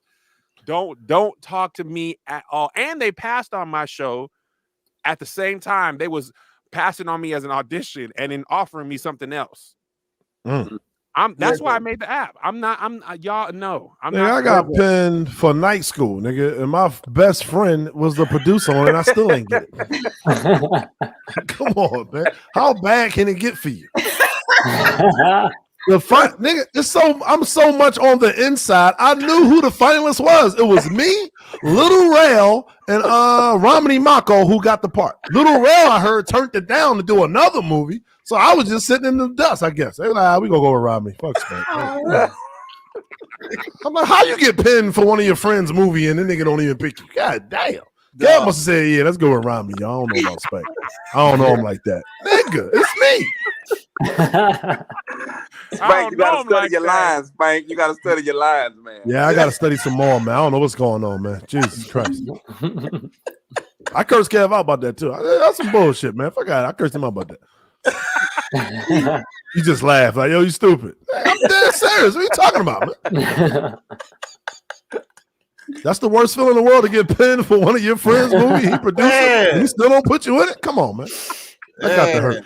Come on, I need some cash apps, man. Bring the cash apps, y'all. Come on now. That story right there. Change your name, Spank. They've been asking for it the whole time. I thought you just didn't need it. Oh shit, y'all changed y'all. I didn't know that. Okay, my bad. Like I gotta talk to the producer. Nigga, you are the producer. I gotta talk to him though. You talking to me, the person. You ain't talking to me, the producer. This is a different person. You talking to Kev as your friend, man. You ain't talking about Kev, the producer, bro. But when I'm gonna see him? Oh, you ain't gonna never see him. He always busy. God damn. Damn. I'm telling you, bro. I'm not gonna do it. That's why I made the app. I'm like, nigga, I'm gonna book some stuff. Oh, that's smart, bro. That's smart. I've been killing it. My own app, I book everything. I'm talking about, I want to be in this show, book. I audition for my own stuff just so I can get some wins. Hey, listen. Hey, Kev be running KevOnStage Studios app like Tyler Perry, bro. We shot 10 hours of content. He's gonna make that into a series, like a whole season of the series. That's 10 episodes, an hour a piece. Yeah, bro. I was in there like, this is going great. Yeah, it's dope though. I said, man, I'll be like, this KevOnStage guy, he gonna make it. That is my golden goose. This guy really got the goods. I was tired as hell, man. I was already tired, and we was doing 10 hours. I was like, man, I want to sleep, bro. Oh, I got a Cash App. Okay. Did you change it? You still ain't changed your name to your Cash App. I'm about to do it right now. I just got a couple of dollars too. Okay, appreciate it. Like, what's up with them Cash App? What's up with your name? Maybe she was on here when I was on here before. She kept it. Kevin, it's done. It's done, Kev. Put it down. Put it down. Put it down. Those are not real strawberries. They came out of a cardboard box. Put it down. Dehydrated strawberries is the final treat. Spank, were you in Tom and Jerry too? Yeah. Okay, so you got that movie money? They used all the Plastic Cup Boys. They used all of me, Naeem, Joey, and Harry. Wayne didn't want to do it. But I think Wayne didn't want to do it because there was a fat cat on the video, and he knew he was going to be the fat cat, so he didn't want to do it. I ain't going to keep messing with my weight, man, so I ain't going to do it. So I think that's why he didn't want to. He said he didn't want to do it for some other reason, but I really believe, because I know him, so I think he didn't want to do it because he didn't want to be the fat cat. I was the darkest cat. I ain't mind because I know I'm the darkest person out of the crew. I was the black cat. I ain't mind being the black one. You know what I'm saying? I know who I am, and I'm confident within myself. I guess he's not confident when it's weak. That's probably the thing. I love my complexion. Thing about being fat, you be trying to be like, man, I love myself, and then you look in the mirror, you be like, I don't though. I'm lying to myself. I really want to lose about 25. Said I don't though. I'm telling myself I love myself. Oh man, that's so funny, bro. My kids be looking at me, man. They be like, "Ooh." Well, I thought somebody sent me $1,000. I was about to go crazy. This was something else. I sent somebody $1,000. My bad. I was about to go hype. Like, oh shit. That would have been the first. You're more likely to get somebody to request $1,000 from you because they. Let me tell y'all that too. Oh, you've been getting real request money from you real fast on here. They be like, 50. Damn, my conversation was that bad. You got to take money from me. Sheesh. Damn. Yeah, I don't like the way you talk, bro. You owe me $5 for that. Hey. Hi, Shanika. Thank you, Shanika. Thank you, Maria. Yo, the ladies be loving me. They giving me money. Hey, ladies, how y'all doing? I got more than you. I'm pretty sure you do. I mean, you know. Well, it's all good. I'm not one to brag, but God has been good over here.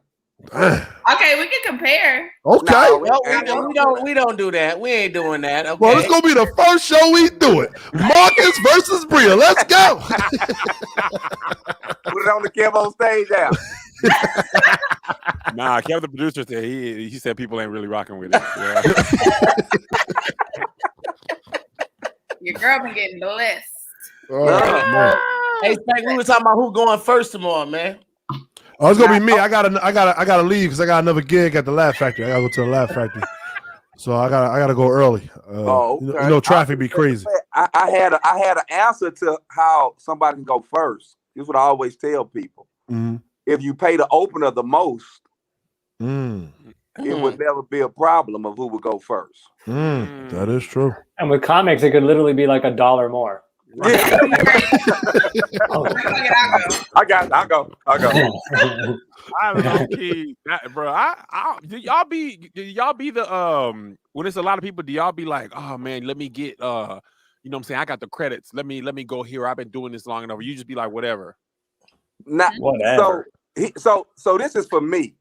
Long as my money is straight, like I do comedy for a living. And right.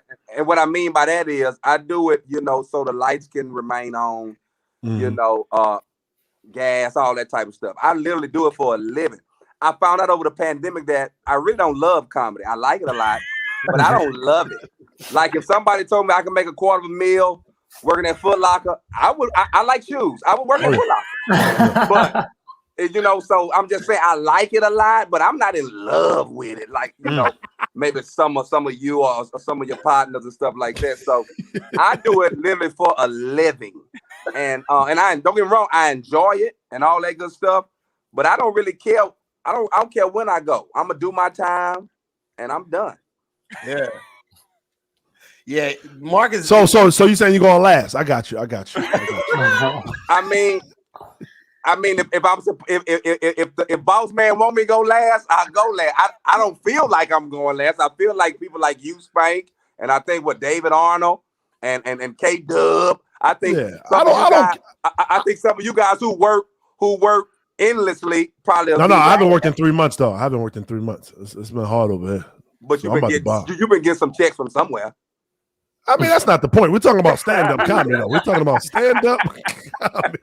But I really don't be caring about that. As long as I don't go on too goddamn late. If I'm at a show, as long as I'm not going on 1 o'clock in the morning, I'm cool. I don't be minding when I go. That's the tough part. The Comedy Store, you know, the shows that be going till like at some point, if you sat there for 2.5, it doesn't matter. It's not nothing's funny no more. Nothing's funny at 1 a.m. It's really just for at that point, it's really just for the comic and the comics in the, you know what I'm saying, in the crowd. No, I'm finna give you one. I was headlining in Dallas at the Arlington Improv, and this was like one of the times I want to say I grew up. I'm back there, and the comic was letting like everybody go up, right? Just people they want to do 7 minutes. Let them do 5. And I was like, yo, you know, at that time I probably only had about 30 to 40 minutes of material. I mean, I'm really regimented at the time. I'm like, yo, get me up. You know, it was getting late. So she said, you up next. So she gets on stage, the comic, I want to give a name. She get on stage and she like, yo, coming to the stage, you've seen him in this movie. In this movie. I was like, why she lying? Like, like just bring, I mean, don't lie about me. Just let me go up, you know? And so she like, he's been on the Tom Joyner morning show, you know, he's a comedian, blah, blah. So anyway, long story short, she brings up J. Anthony Brown. And I'm going, wait, hold on. I thought I was next. She said, yeah, he just wanted to do a quick guest spot. J. Anthony Brown did 45 minutes in front of me. Listen, 45 minutes. Man. Yeah. I got my opportunity to go up, right? The good part about it, he was hot for the first 20 minutes. I mean, he was smoking. And then, you know, because he was trying some new stuff out probably, and he kind of fizzled. And so that helped me. That blessed me. And look at God. Look at God. Won't he do it? That blessed me. And so I got up, and instead of doing the 30 that I was supposed to do, I went and did a hot 15 and got out of there. Yes, sir. Yeah. That's right. I was still trying to get in at the Improv on Melrose. Okay. Still trying to get in on a Monday nights, D-Ray's night. You know, Spike rocking with me. Give me a date. All right, cool. I'm excited. Get my date. I get dressed. I'm excited to go there. I go early too. I want to see people coming in. Oh yeah, I'm definitely gonna make them laugh. Oh, they're gonna be dying at your boy, right? I'm excited. In the back, ready to go up. All right, cool. Boom, boom, chilling. All right, one person before me. Here we go. That's when you stand up. You start doing this shit right here. Yeah. Kill him real quick, my boy. You know what I'm saying? I go to the bathroom, make sure everything good, splash a little water on my face, come back. I'm standing on deck. I'm right there by those double doors where the staff be walking through. I'm right there, ready to go up, doing this type of shit. You know what I'm saying? D-Ray comes over. He's like, hey, Mike Epps just came in. He want to just do a quick 5 real quick. I knew on my mama it wasn't gonna be no quick 5. On my mama, I knew it wasn't gonna be no quick. Mike did 40 minutes of hilarious material. And when he ran out of hilarious material, he did old hilarious material. Nigga did the joke about putting his homeboy on the front of the court and sliding down. He was in a wheelchair. Dog, crowd dying. I'm talking about people slapping each other. Listen, slap, right? He gets off stage. Half the audience leaves with him. That's how it goes. Yeah. Did you get to go still to here? I still went up there and I ate every bit of that bomb. You hear me? I put relish, I put onions, ketchup, mustard. I mean, I laced. I had onion salt on that bitch. I ate every bit of that bomb. Yes. At least you wasn't booked the headline, though. At least you wasn't booked the headline. Yeah. Right. I was booked the headline at the Improv in Miami, bro, on the Tuesday night, ghetto night. Guess who came through? Mike goddamn Epps. Yeah, he gonna do another. He gonna do like 5-10. All right, cool. All right, whatever. And after 20 minutes, I'm in the back crying. Like, this nigga hilarious. Yo, this nigga funny as hell. Spank you next. Shit, I'm done. It's over. He killed me. What are you talking about? It's a wrap. What are you talking about? I forgot I was performing, nigga. I became a fan so fast. Right. Yo, I remember I was. I came up in church. Y'all know What up, that. My first LA performance, right? It was a teen conference. I'm talking about all the teens from the West Coast came down. It's 3,000 of them. I'm like, ooh. So we waiting in the the hotel, like when you go outside of the banquet hall, it'd be like where they stack the tables and the chairs and all that stuff be in the back ready to pull it in, right? Yeah. They like, that's y'all green room. I'm like, the staff is back here. Like they gotta get stuff out of this area. Like you don't have no place to like where there's doors, man. Nah, y'all stand right there, right? We there, Black Church, 7:00. They like, y'all going on. Praise and worship, y'all going right after that, 7:30. I said, all right, boom. Praise and worship, I'm like, cool. As long as they don't sing no slow songs, we good, right? They go fast song, boom, fast song, boom, fast song, boom. Last song, I'm like, cool, one more fast song. Slow song, boom. I'm like, oh, here it go. Holy Ghost come in. 45 minutes shouting, crying, snotting. People fight. I mean, it's like, I'm like, oh man, you talking about following Mike Epps? Follow the Holy Ghost. Follow the Holy Spirit. You want to talk about bombing? Try to follow the Holy Spirit. This is talking about people feeling bad about their life. You want to follow? I'm crying. I cry because I've been sinning all week. Now the Holy Spirit did a hot 45. I'm a Holy Spirit killing tonight. You talking about Holy Ghost is on fire tonight, okay? So. Yeah, I'm gonna let you finish your story, but nigga, you got to tell this tomorrow on the show. Following the Holy Ghost. Holy Ghost undefeated. You pray the Holy Ghost don't do a guest spot. He got up there and did a whole 45 improv. He didn't even say nothing. Holy Ghost came in that bitch was like, no.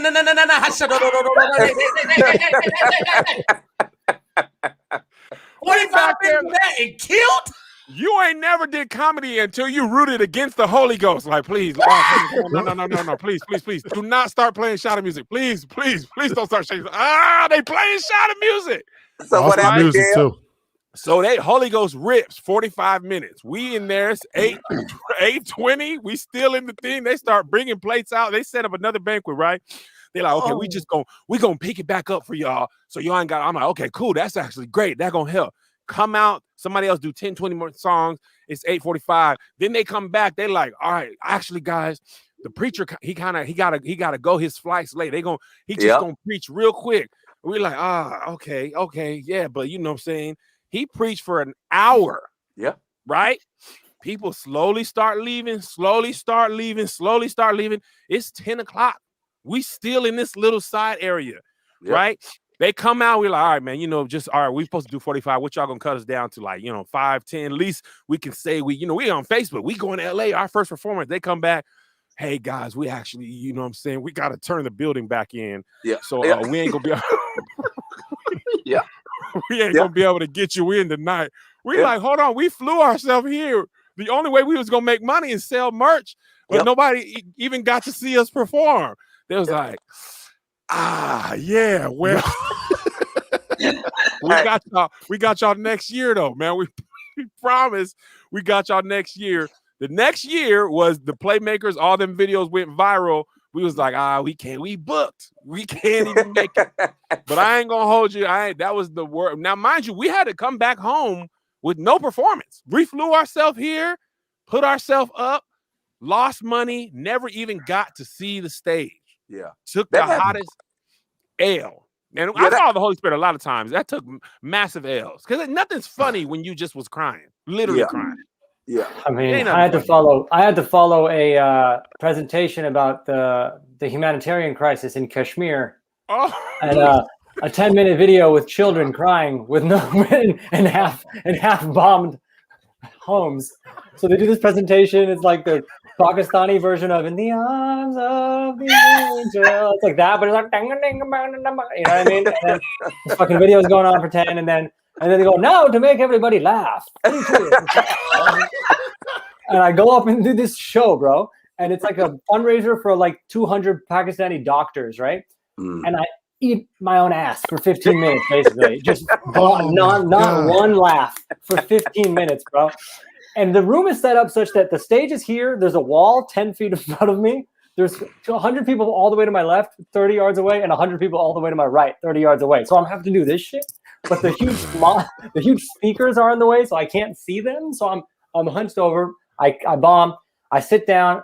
The host comes up, and the host is this cheesy on-air Pakistani TV host. They literally flew from Karachi out to host this event, right? He's like all plastic surgery up. He calls me back on stage after I just bombed for 15 minutes. Oh. I go, what's happening? And he goes, I'm going to bring Feraz back onto the stage.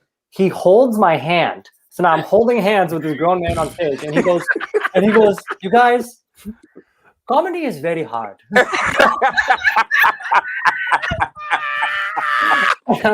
I'm standing on this fucking stage, bro, holding this grown man's hand, looking at everybody I just bombed for, right? And he goes, and it's very important we support our young people doing the arts. So 3 cheers for Feraz. And he raises my hand like I'm Rocky Balboa.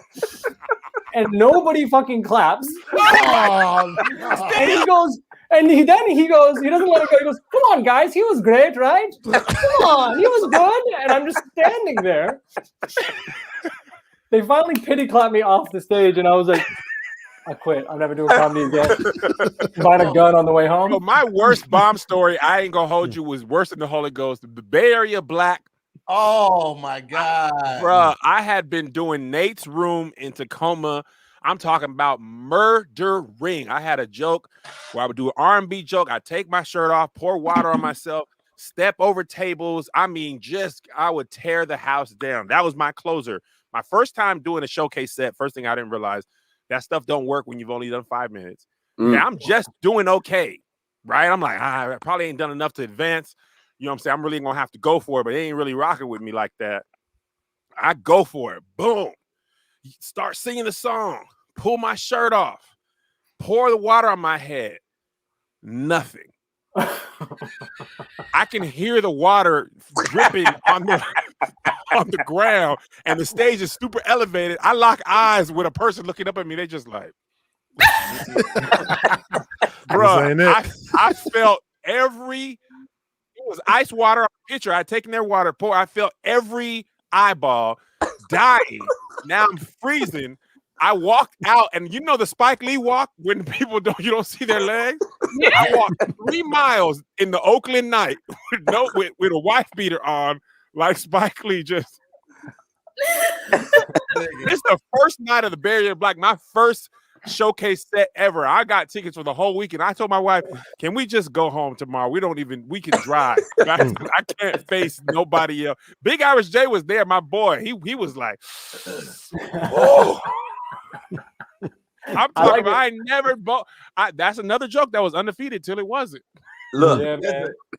I don't want to tell a story because Marcus, I think you got one. I just want to say, out of all of that though, comes these great stories. That's one of the jewels and the treasure about comedy is that it could take something really horrible and that become a 5 to 10 minute bit.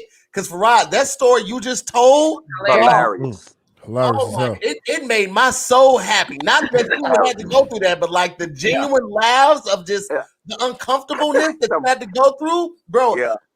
I went on stage one time and just talked about a cystoscopy that I had to get, like the procedure where they go up your pee hole, right? Yeah. I had to go and I had talked about it because it had just happened that day, and the audience loved it, and I was just like, this was horrible for me a couple hours ago, and they're laughing at it. Who knew? But that's one of the jewels of comedy. What were you going to say, Marcus?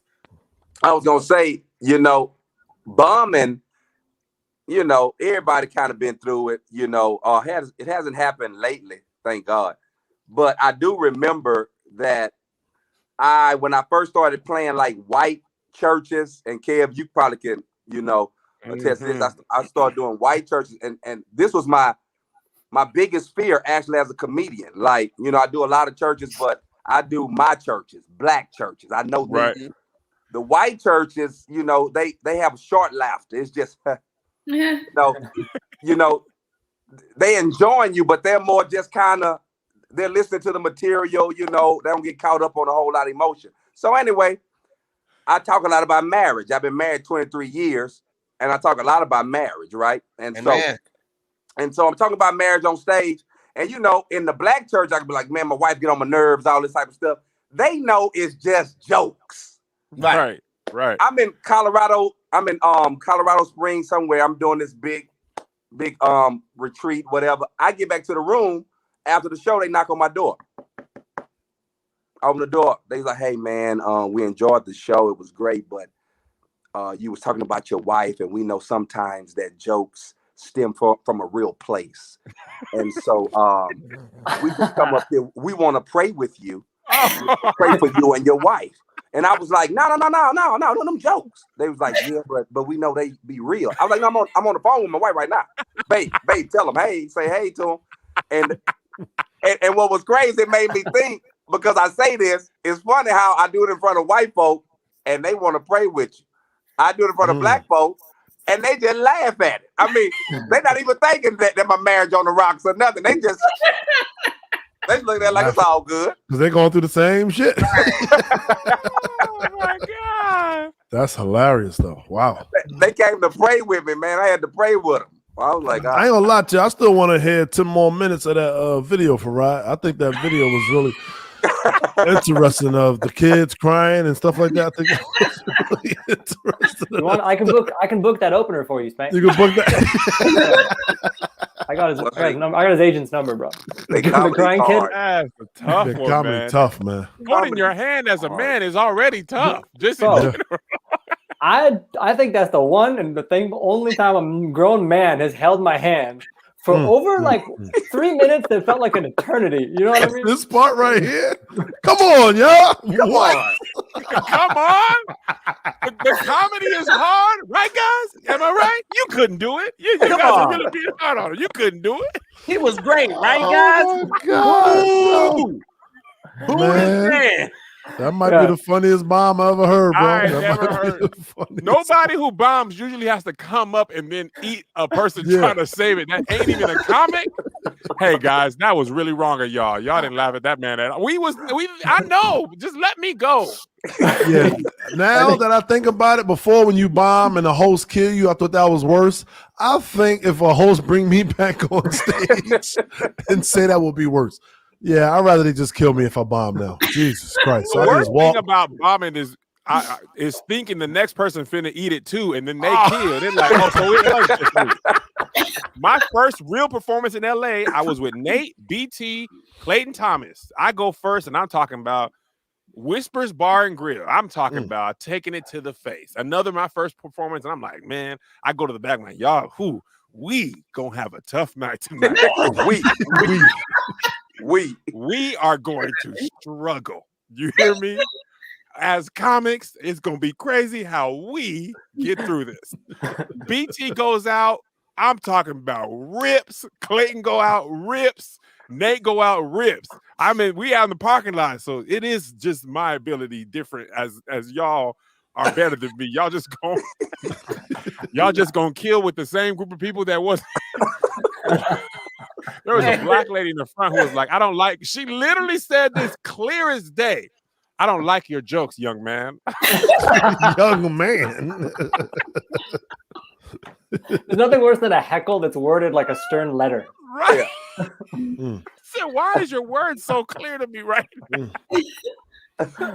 I do a joke talking about my son. I had a white lady stand up and tell me something like that. Why would you talk about your kid like that? I'm walking off, getting a lot of love, walking off the stage, getting all this love. She stands up, looks right at me. I can't believe you said that about your son. I'm like, what? I ain't even closed about my son. That was 10 minutes ago. What are you talking about? I can say my closed. She checked out right then, Spank. She like, he'll never get another laugh out of me. I promise you that. And I'm gonna let her. White folks, they gotta let you know. I've got to talk to somebody about this. There's no manager to talk to. I'm gonna talk to you about it. I didn't like it. Are you the manager of these jokes that I heard out of your mouth this evening? I'd like a word. I like a word. Are you the manager of these jokes? White people love to tell you this is how I feel, and someone should know. Someone ought to do something about this.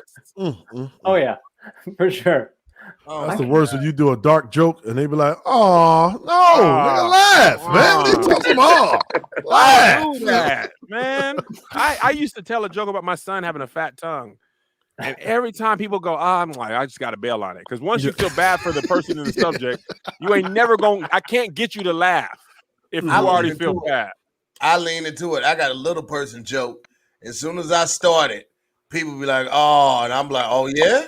Oh, you thought that part was bad. No, that was that.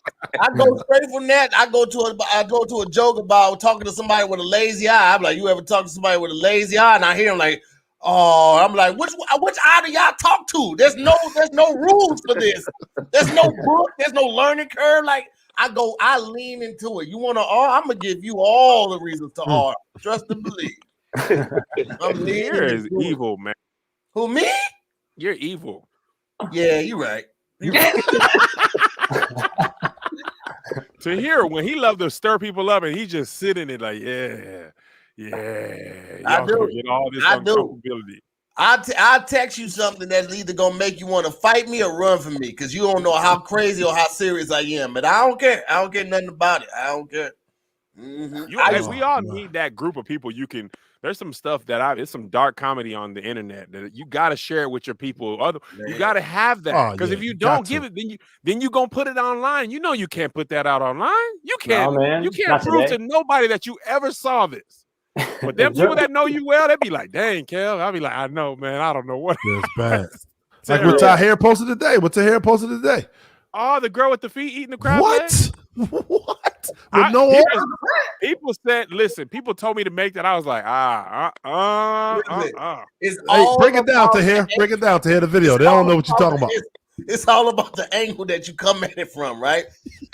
I had never seen nothing like that. And I also don't eat crab legs because it's difficult. I don't feel like doing all that work for that little bit of meat. Right. She put the beginning of the video, she pulled out a big piece of meat. I was like, bro, okay, she got it. No, explain the video. I don't think they know what you're talking about, though. Explain the lady. All right, so Shawty's sitting up like this, right? She's sitting up like this. And at first I thought she just had her arms behind her. And then I see she going to work on a plate of crab meat, right? Crab legs with just her feet. She going to work, bro. She cracking them open. Like cracking them with her feet? Yeah. Cracking them with her feet perfectly, Bria. I'm talking about. Listen, like sliding it on. Right? And then break the other half, like drop that piece and then break another half and then pull the meat out, right? And then she was like, in the camera, like, look, oh no, she put that bitch in the camera, like, with her toes. This is her toes, okay? So she did that with her big. Then she dipped that bad boy in the butter, and then she brought it up to her mouth, bop, and ate it. Right? So she don't have no arms though. Bria, she don't have no arms though. She has no arms. She posted it. She don't got no arms. Oh, you guys gotta lead. You gotta lead with that part, man. I thought that's what I was trying to do. I thought it was just a freak. I said Shorty was sitting like this. She was sitting like that, but then I realized she didn't have no arms. So she's doing all of this with her feet, right? Now I'm impressed, right? I'm thoroughly impressed that she was able to do this. But then I was like, well, how she wash her feet good enough? Like, how you ever wash your feet good enough to say I'm finna eat with my feet? And let's say you do, right? Let's say you do. You rub your feet together. You get the soap all in between the toesy woesies, right? And then you shake them off in the sink, and then you rub your feet on the towel. How you get to the kitchen? Tahir, you know what's terrible? I looked at her Instagram. I'm not making no joke. This is just y'all forgive me. Tahir, delete this if it go bad for me. No, it's too late. I was super curious because I thought her arms were behind her back too. I looked at her Instagram. She had ACL surgery, so I was like, "So is her arm hurting or leg?"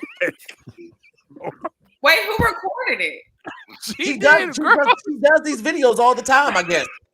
How you self-record, Brick? I found it. All right, well, she used her feet. Yeah, but like, you know how hard it is to like get your focus on just your iPhone, even with your fingers. You know, like, even with your finger. Like, how'd you do it with a big ass toe? I mean, she got use her feet. I had so many questions. She cracked a crab leg with her toes. Y'all asking how can she do it herself? Y'all not understanding. Y'all not perfect. The meat came out with no string. It was. I can't even do that with fingers and the tools. She just who posted this? Who posted this video? Girl, Bria, the go to my page. You just go to my page, Bria. Just go to my page. I want to see this right now. Listen, What's up, Paige? She ain't just break it though. She dipped it. She got it to the perfect. She seasoned it to perfection with butter. Okay, and I just was like, yo, this different, bro. There's definitely a little toe jam on it. I don't care what anybody I says. just want to know how she get to the seat, bro. Oh like, my god, this is it, y'all. I found it. Yeah, We saw him. we saw it. I haven't seen it. Watch it after the show. It ain't going nowhere. It'll be the same. I'm still gonna be on there asking these questions. Now, if she had let's say she was spinning on her back from the bathroom, and that's how she, like how Chris Sosa just did the leg thing, like the break dance. Now, if she did that all the way to the dinner table, fine. But if not, she walked on the feet. And then How she get up to the dinner table? Backflip.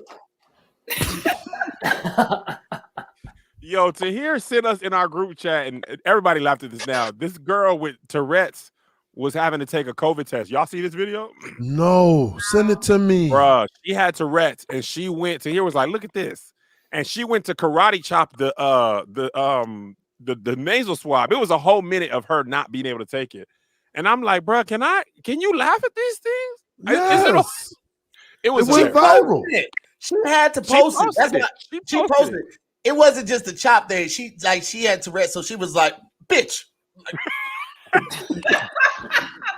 And when she did this right here, the karate chop, that's why I was like, okay, it just can't be me. Because here's the thing, like, hell ain't gonna be fun unless your friend's there. So I was just like, exactly. Oh, should I do that joke tomorrow, Kev? My hell joke? I might should do that tomorrow because the church folk will be listening, right? Let it rip. Let it rip, Spank. I should do that joke. I just can't do no transphobic and no. I wouldn't. I'm telling you, bro. There's don't do it, Spank. Nobody has done a gay joke that's done well. I have one. I think I can get away with it. I think. It's crazy, Spank. Sometimes the audience, hardly ever will the audience laugh, but the commenters, they gonna be frying you up. It's the commenters that'll get you canceled. They frying you up in the comments. Even if the audience is laughing, you get lit up. And this is how you gonna know. This is how you gonna know. You're gonna wake up tomorrow and you're gonna be like, oh man, I got a lot of engagement on my page. It's gonna be all comments like cancel. They're gonna do the first 6 pictures, and then somebody gonna say, I'm gonna go back 3 weeks, and they're gonna go back 3 weeks. This is the dude that was making the gate. You gonna be listen. I've seen it happen to a lot of thing about canceling to hear. People, when they get canceled, people don't really scroll back. They like the first post, I'm not really gonna go back in 2 or 3. They're just like the first thing, and I gotta move on. But you know what'll piss them off though? If I do it and it's bad and they want to cancel me, if I turn all my comments off. Oh, they will be hot. What? Ooh, they'll be hot. I might do that. Turn off my comments. But I'm a They're gonna come to your page, Kevin, at me. I can't believe they did and another comedian. That's the thing. I'll be like, bro, I'm the one that gonna take the heat. Right. When they're done with you, they're gonna be like, and I can't believe Kev let Put him on the his show. I tell people don't try it. That ain't gonna work. Yeah. Because the thing about comedy in a club is people are watching real, so they gotta go home and wait. Yeah. When you're watching already online, you already have your phone. They gonna fire you up. Yep.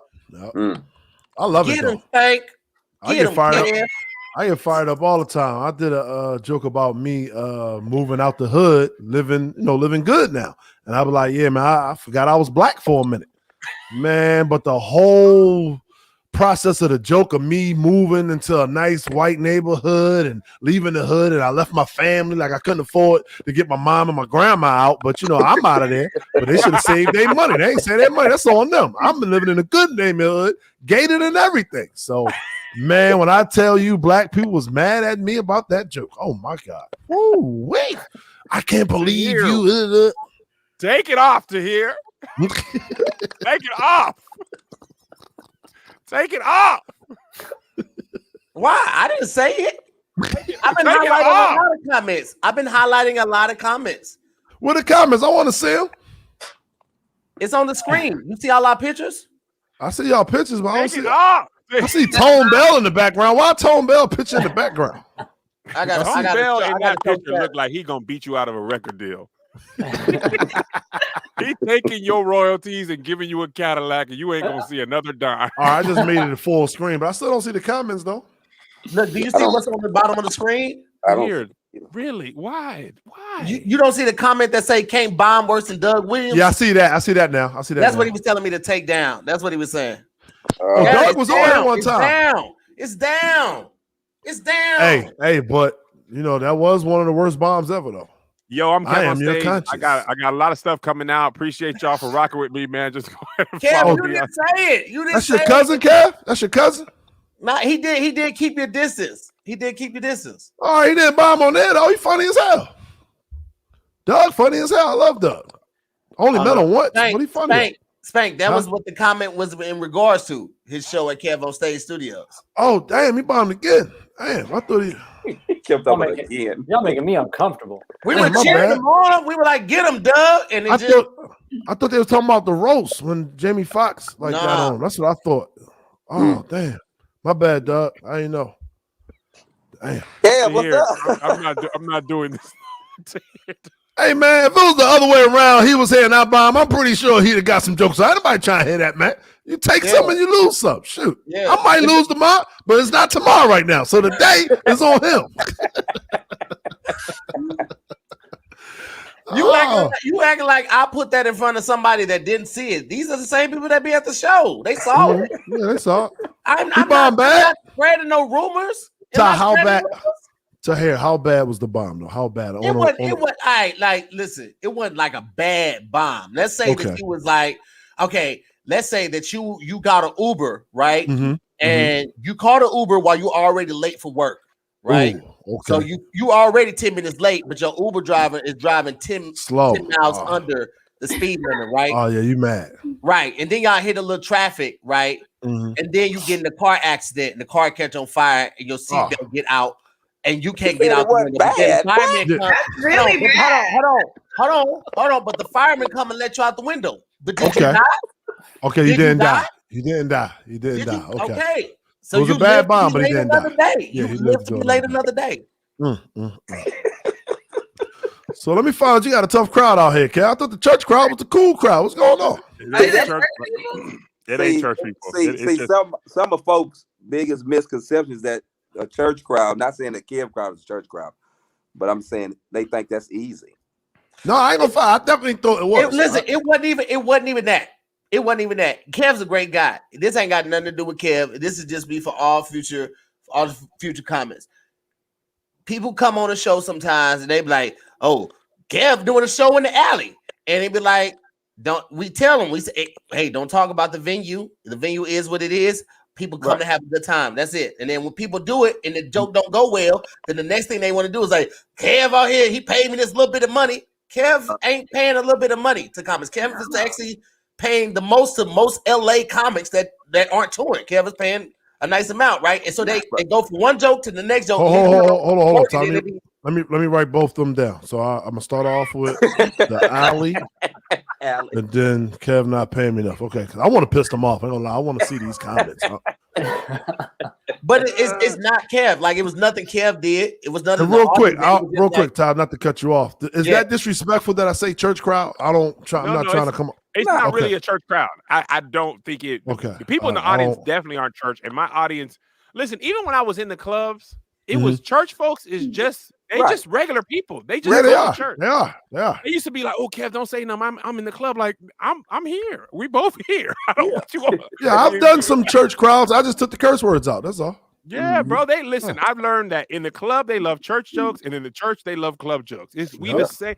Almost all black people get the church references, even if they didn't go to church. So it ain't now. If you're doing a joke in a church at a church service, there's a different level of relaxation. Right. But when you do comedy shows in churches, man, we was on tour. The first tour, we did like 80% churches. Tony wasn't doing church jokes. Yes, ma'am.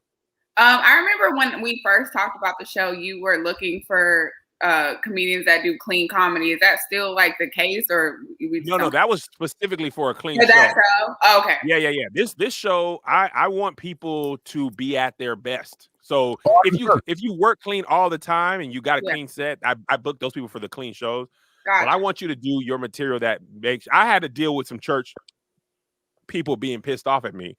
I was trying to make it clear, like, this is regular comedy. People gonna do their regular jokes like they normally do them. You decide if that's for you or not. And what I don't like, church people, oh, Kevin, and then I be seeing them, they're insecure. They watching Game of Thrones. They watching Power and Snowfall. Like, y'all, y'all watching all the stuff I'm watching. Don't act like this show different. You listening to the same Jasmine Sullivan album I'm listening to. Don't just get mad at me. You don't watch everything on TV. Yeah. They like the Kendrick Lamar album go crazy, man. And we at the strip club, but Kev, they better not be cussing on your show. Why? That's all you watch. Right. Because I'm a curse. Cuss. Hey, I might be catching up to y'all now on these Cash Apps. Sheesh. We already at 9 o'clock, man. We just having a good time. So we kept going a little bit longer. So we're gonna get ready and wrap it up. Oh, what time's supposed to be over? It's supposed to be over at 9. We went longer because you were late, so we just wrapped it up. I wasn't late. Y'all started early. Come on. Yeah. Either way, tomato.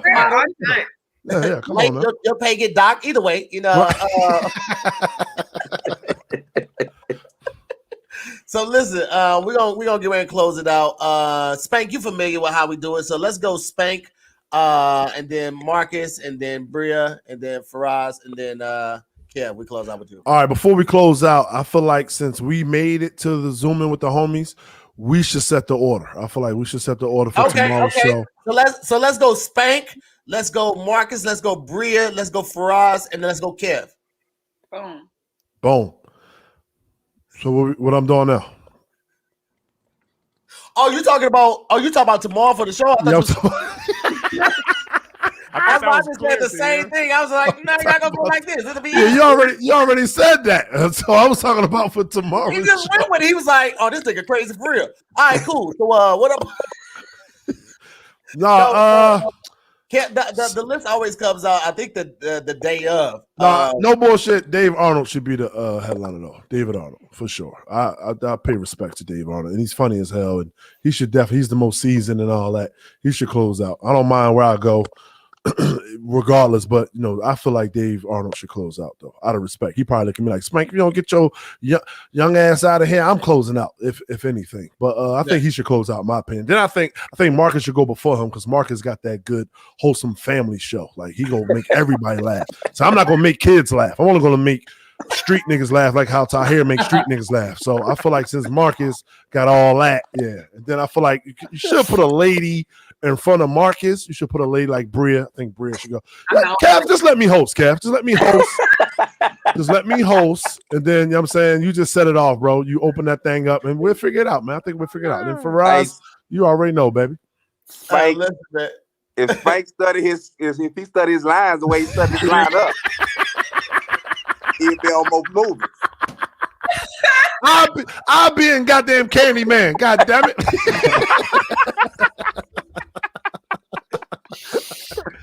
But no, thanks, man. Look, man, my name is Spank Horton, man. You can follow me on IG, Spank Horton, Twitter, Spank Horton.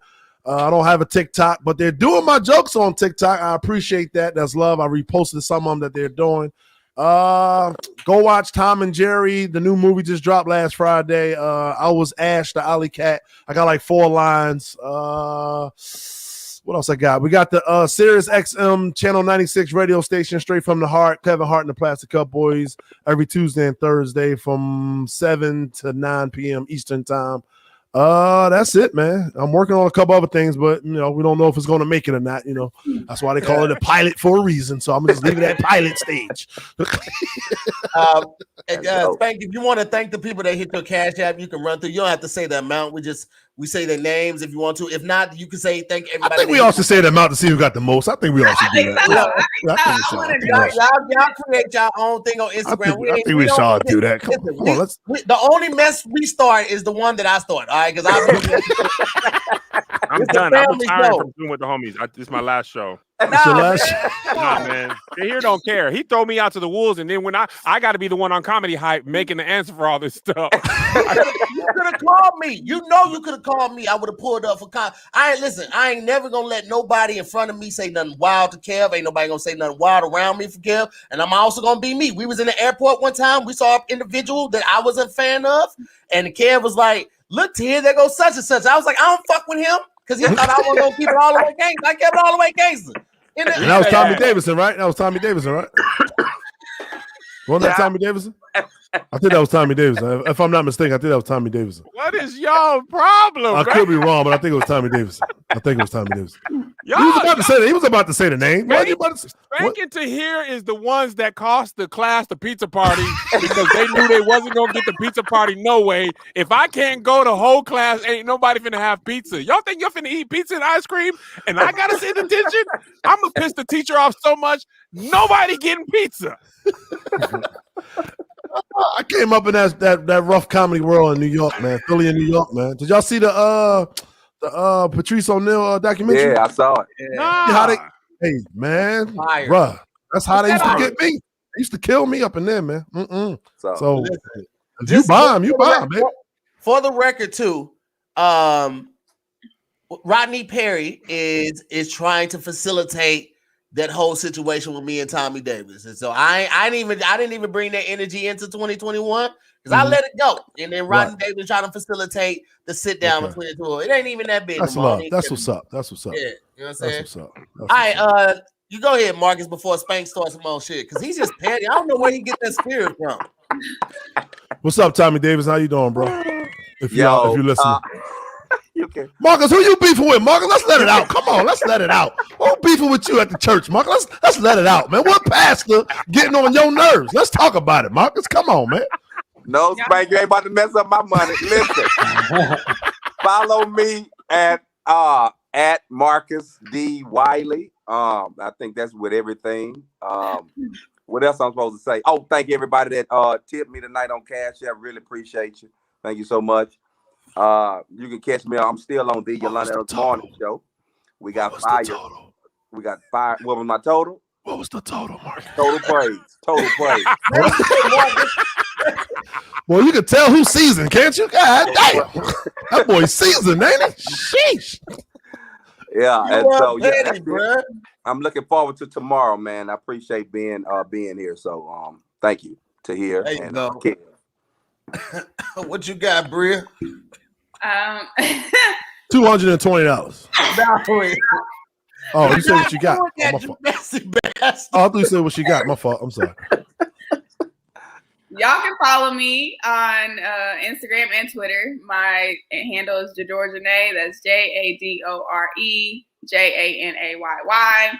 I want to thank everyone that tipped me. I can't read through all the names individually because there's so many. About $500. But I appreciate you. Y'all gonna be very upset when you find out I have a boyfriend. But it's all good. Take it back. They going to cash out right now. If you was surprised. Authorized charge. Who you think was holding the brooms up? Right. Man. Come on, Kev. I saw it all in the comments too. Is Bria single? Is Bria single? I was like, these niggas didn't get their heart broke. Hey, listen, Bria, keep it. She kept it to the end. Yeah, but she did keep it to the end. But listen, when brothers see you had 2 dogs, they figure you was minus a man. That's what it is. When you got 2 dogs, you really don't have a man. 2 dogs and a man? Sheesh. You doing good. Yeah, you doing good. They going to bed angry. I'm out of $17. Oh no, somebody's in there. Lord, you gonna be real. Yo. And she definitely leaned back too. She leaned back to show y'all a little something. I saw that move she did. I like, oh, she cheating now. But she got more money for it though. Look at, she just did it again. She trying to get some more before she get out of here. Wow, that's crazy. That's crazy. Listen, yo, this show's so funny, bro. I can't even. Spank, we should work together more. I think we work well off of each other. I don't know why y'all don't call me. Everybody think I'm attached to Kevin Hart. We all right, but nigga, I can do my own thing, man. I'm not attached to that little nigga. On the 17th, Spank, don't back out. Everybody said it was here. You said you was pulling up. The 17th, I'm pulling up for the interrogation room. That shit funny as hell. I like that, man. Some explaining to do. Yeah. All right. Who's next? Feraz. Yeah, man. Thanks for having me on, guys. And so fun just kicking it and hanging. First time working with y'all, so appreciate y'all bringing me into this little family here. This is dope, man. Feraz, would you come back? Absolutely, man. I'm excited to. This is fun, man. This is one of the most fun. Like I said, I haven't been on stage in like 5 months. I'm so stoked for tomorrow. I'm gonna fucking rip it. Woo. No, I'm gonna fucking crush it. You're gonna crush it. We called that man just in case, Feraz. We called that dude to hold your hand. Just bring the whole. He's on deck. I was texting. I was like, man, get that man here just in case it don't go. You got a screen? Do we got a screen, Kev? We got to play that 10-minute video. Do we got that screen? Feraz would hyperventilate. Before Feraz, we got a video. We really got to show y'all what's going on in Pakistan, y'all. It's important that we spread the word. Feraz, we're gonna get right to you, y'all. Just pull. We got a new screen. Everybody put these headphones on and listen clear to the kids crying. Yo, no, that's how good. That's how it always goes, right? You're like, no, man, I'm gonna crush it. Cut to Kev's holding my hand on stage. I'm gonna hold your hand, doing it. Comedy is hard, right, guys? Come on. He's usually talking to Indian people. He's talking to the blacks. The blacks. He's talking to the blacks. Yeah, man, it's fun. I'm excited for tomorrow. You all. Feraz, just don't do no observational humor. One thing I learned about black people, I remember I was coming up in Nate's room and this nigga, a white dude ahead of me was like, man, you know the thing about paper clips? And a black person said, nigga, I got bills. Don't nobody want to hear about no paper clip. He was like, he ain't have nowhere to go. Niggas was like, nigga, my rent is due tonight. I need to laugh because I'm not going to be able to pay it. I'm not trying to think about no paper clips, bro. Hey, man, black people, they yell out, bro. I had a black person say, I got to go to work in the morning. I said, God damn, man. Bro, let me tell you about a yell out. Let me tell you about a black people yell out story. When I first came to LA, you know, you're trying to get up wherever you can and stuff. So I got in at the J spot and some other spots. So I go down, I'm doing the J spot, and I did a really good set on a Friday night. And they're like, damn, you did good. A lot of people fucking eat it out here. That was dope. Come on back tomorrow. I'm like, man, I got this. Everybody's saying this room is hard and shit. No problem. I come back the next night, just eating a dick, fucking bombing super hard. 5 minutes, 6 minutes, no laughs, 7 minutes laughs, right? And then like 8 minutes, like no laughs coming. And then this black dude in the front, he goes, man, you better have a drink or ease up or something. There's N-words in here. You better ease up in here, right? And I go, I'm aware of my demographics, sir. Thank you. And then he took that as offense. So now he's trying to come on the stage and fight me. And his buddy's holding him back. He was like, demographics, you cursing at me? Demographics? Hey, where you from? Where you from, Feraz? I said Pakistan. Nigga, where your granny stay? Everybody's in Pakistan. All my people are in Pakistan. Everybody's over there, bro. I mean, it's an expensive ticket, but, you know, I got some points if you need them. But no, I'm excited for tomorrow, man. Hope it goes well. Anyway you cut it, bro. You know what's funny about comedy? When you don't get to get on stage for 5 months, 6 months, I don't give a shit. I hope I do well, but even if I don't, I'm gonna have a good time. Feraz, keep that energy. You said I'm a crush it. Now you can't Hey, bro, I'm not even on this. I'm not even on this call anymore, bro. I'm back on stage with a Cashmere video playing in the background and a grown ass man holding my hand. I don't even know what's happening right now. I don't think it can get any worse than that. No, there's nothing in your life can go as bad as that. Nah, Feraz, you gonna crush it tomorrow. You know what I'm saying? You know, Feraz is like, you know what? At the end of the day, we got our health, guys. We got our health. I'm happy to be here, guys. I'm on Instagram. This is just my name, Feraz Ozel. I'm on TikTok, Ozel Comedy, Ozel Comedy on the talk. So those two places, follow up. I'm posting like new stand-up and shit every week and all kinds of weird shit on TikTok because I'm still figuring out what the hell I'm supposed to do on there because I got no ass. By the way, Feraz, in the comments, they using the emoji of the two people holding their hands together as your emoji. Let me tell you something. Not many people have gotten an emoji on their first show.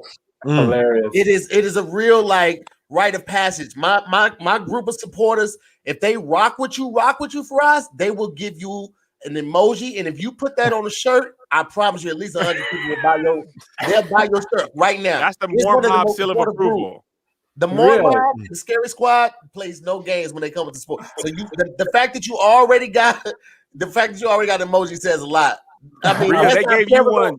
Bria, they gave you one. It's this because you got a boyfriend. So they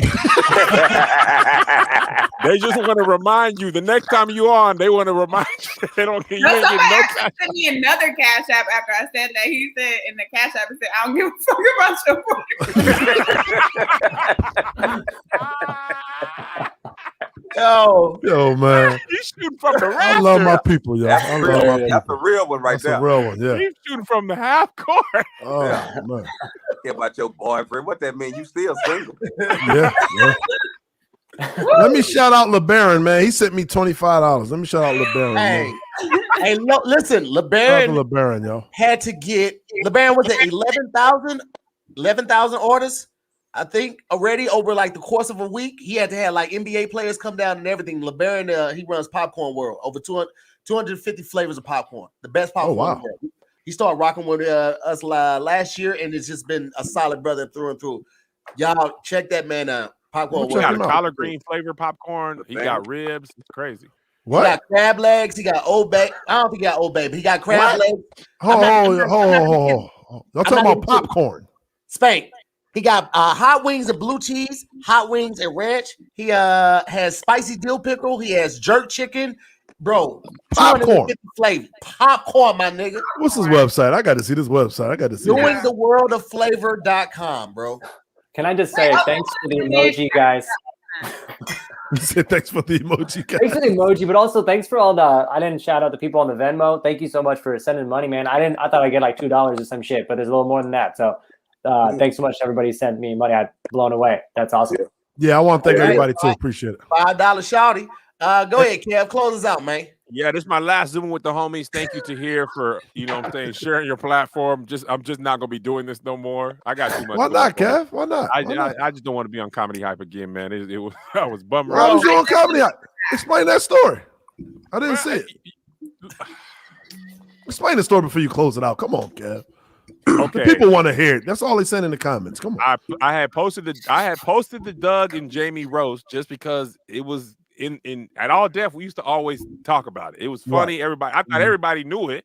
Right. I didn't think I was bringing nothing new to the table. You know what I'm saying? I just was like, man, I had just randomly thought about, Monique say.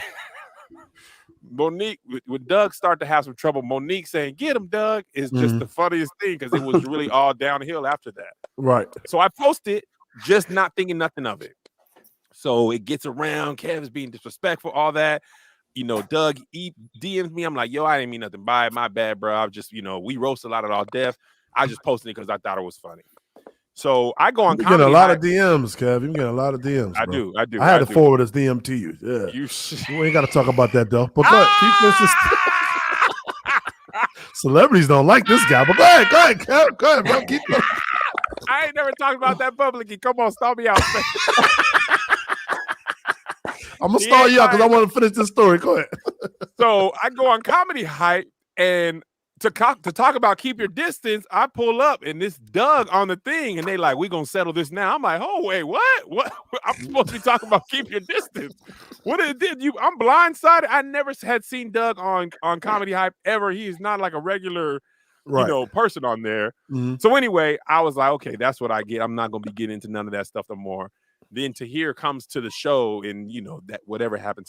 And then ever since then, Tahir been trying to rub it in my face.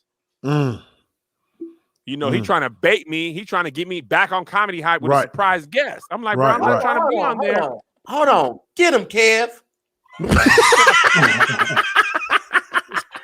what I be talking about. So for that reason, I love them with the homies. I appreciate the emoji, but my last appearance. I love y'all. I'll see you on KevOnStage Studios where it's safe. And Tahir now has to audition for the rest of the stuff that he was booking. Kev, see what I can do. I'm giving you the pass now, Kev. If I bomb, you can talk about me. All right, I'm giving you the pass. Listen, I don't care. Trust me. Kev, you need to get me and Spank a show on the app and just let us say what everybody else wants to say. What they want to think about. Come on. What you thinking? Come on. You be like, listen, the views of this show do not reflect KevOnStage Studios. We just didn't have nothing to fill. We just didn't have nothing to fill the fall slot. So, yo, these are some Mero. They got a whole show doing this. Listen, come on, man. The title can be "We're going to get canceled." We're going to get canceled. Oh, that's perfect. I can be the title. We're going to get canceled. And we give 4 different disclosures to all the community, so we cover all bases, and then we can say we won't. It's just like, man, we told y'all this ain't us. Yeah. But anyway, I'm gonna talk to the development team, But that's no. also Kevin too.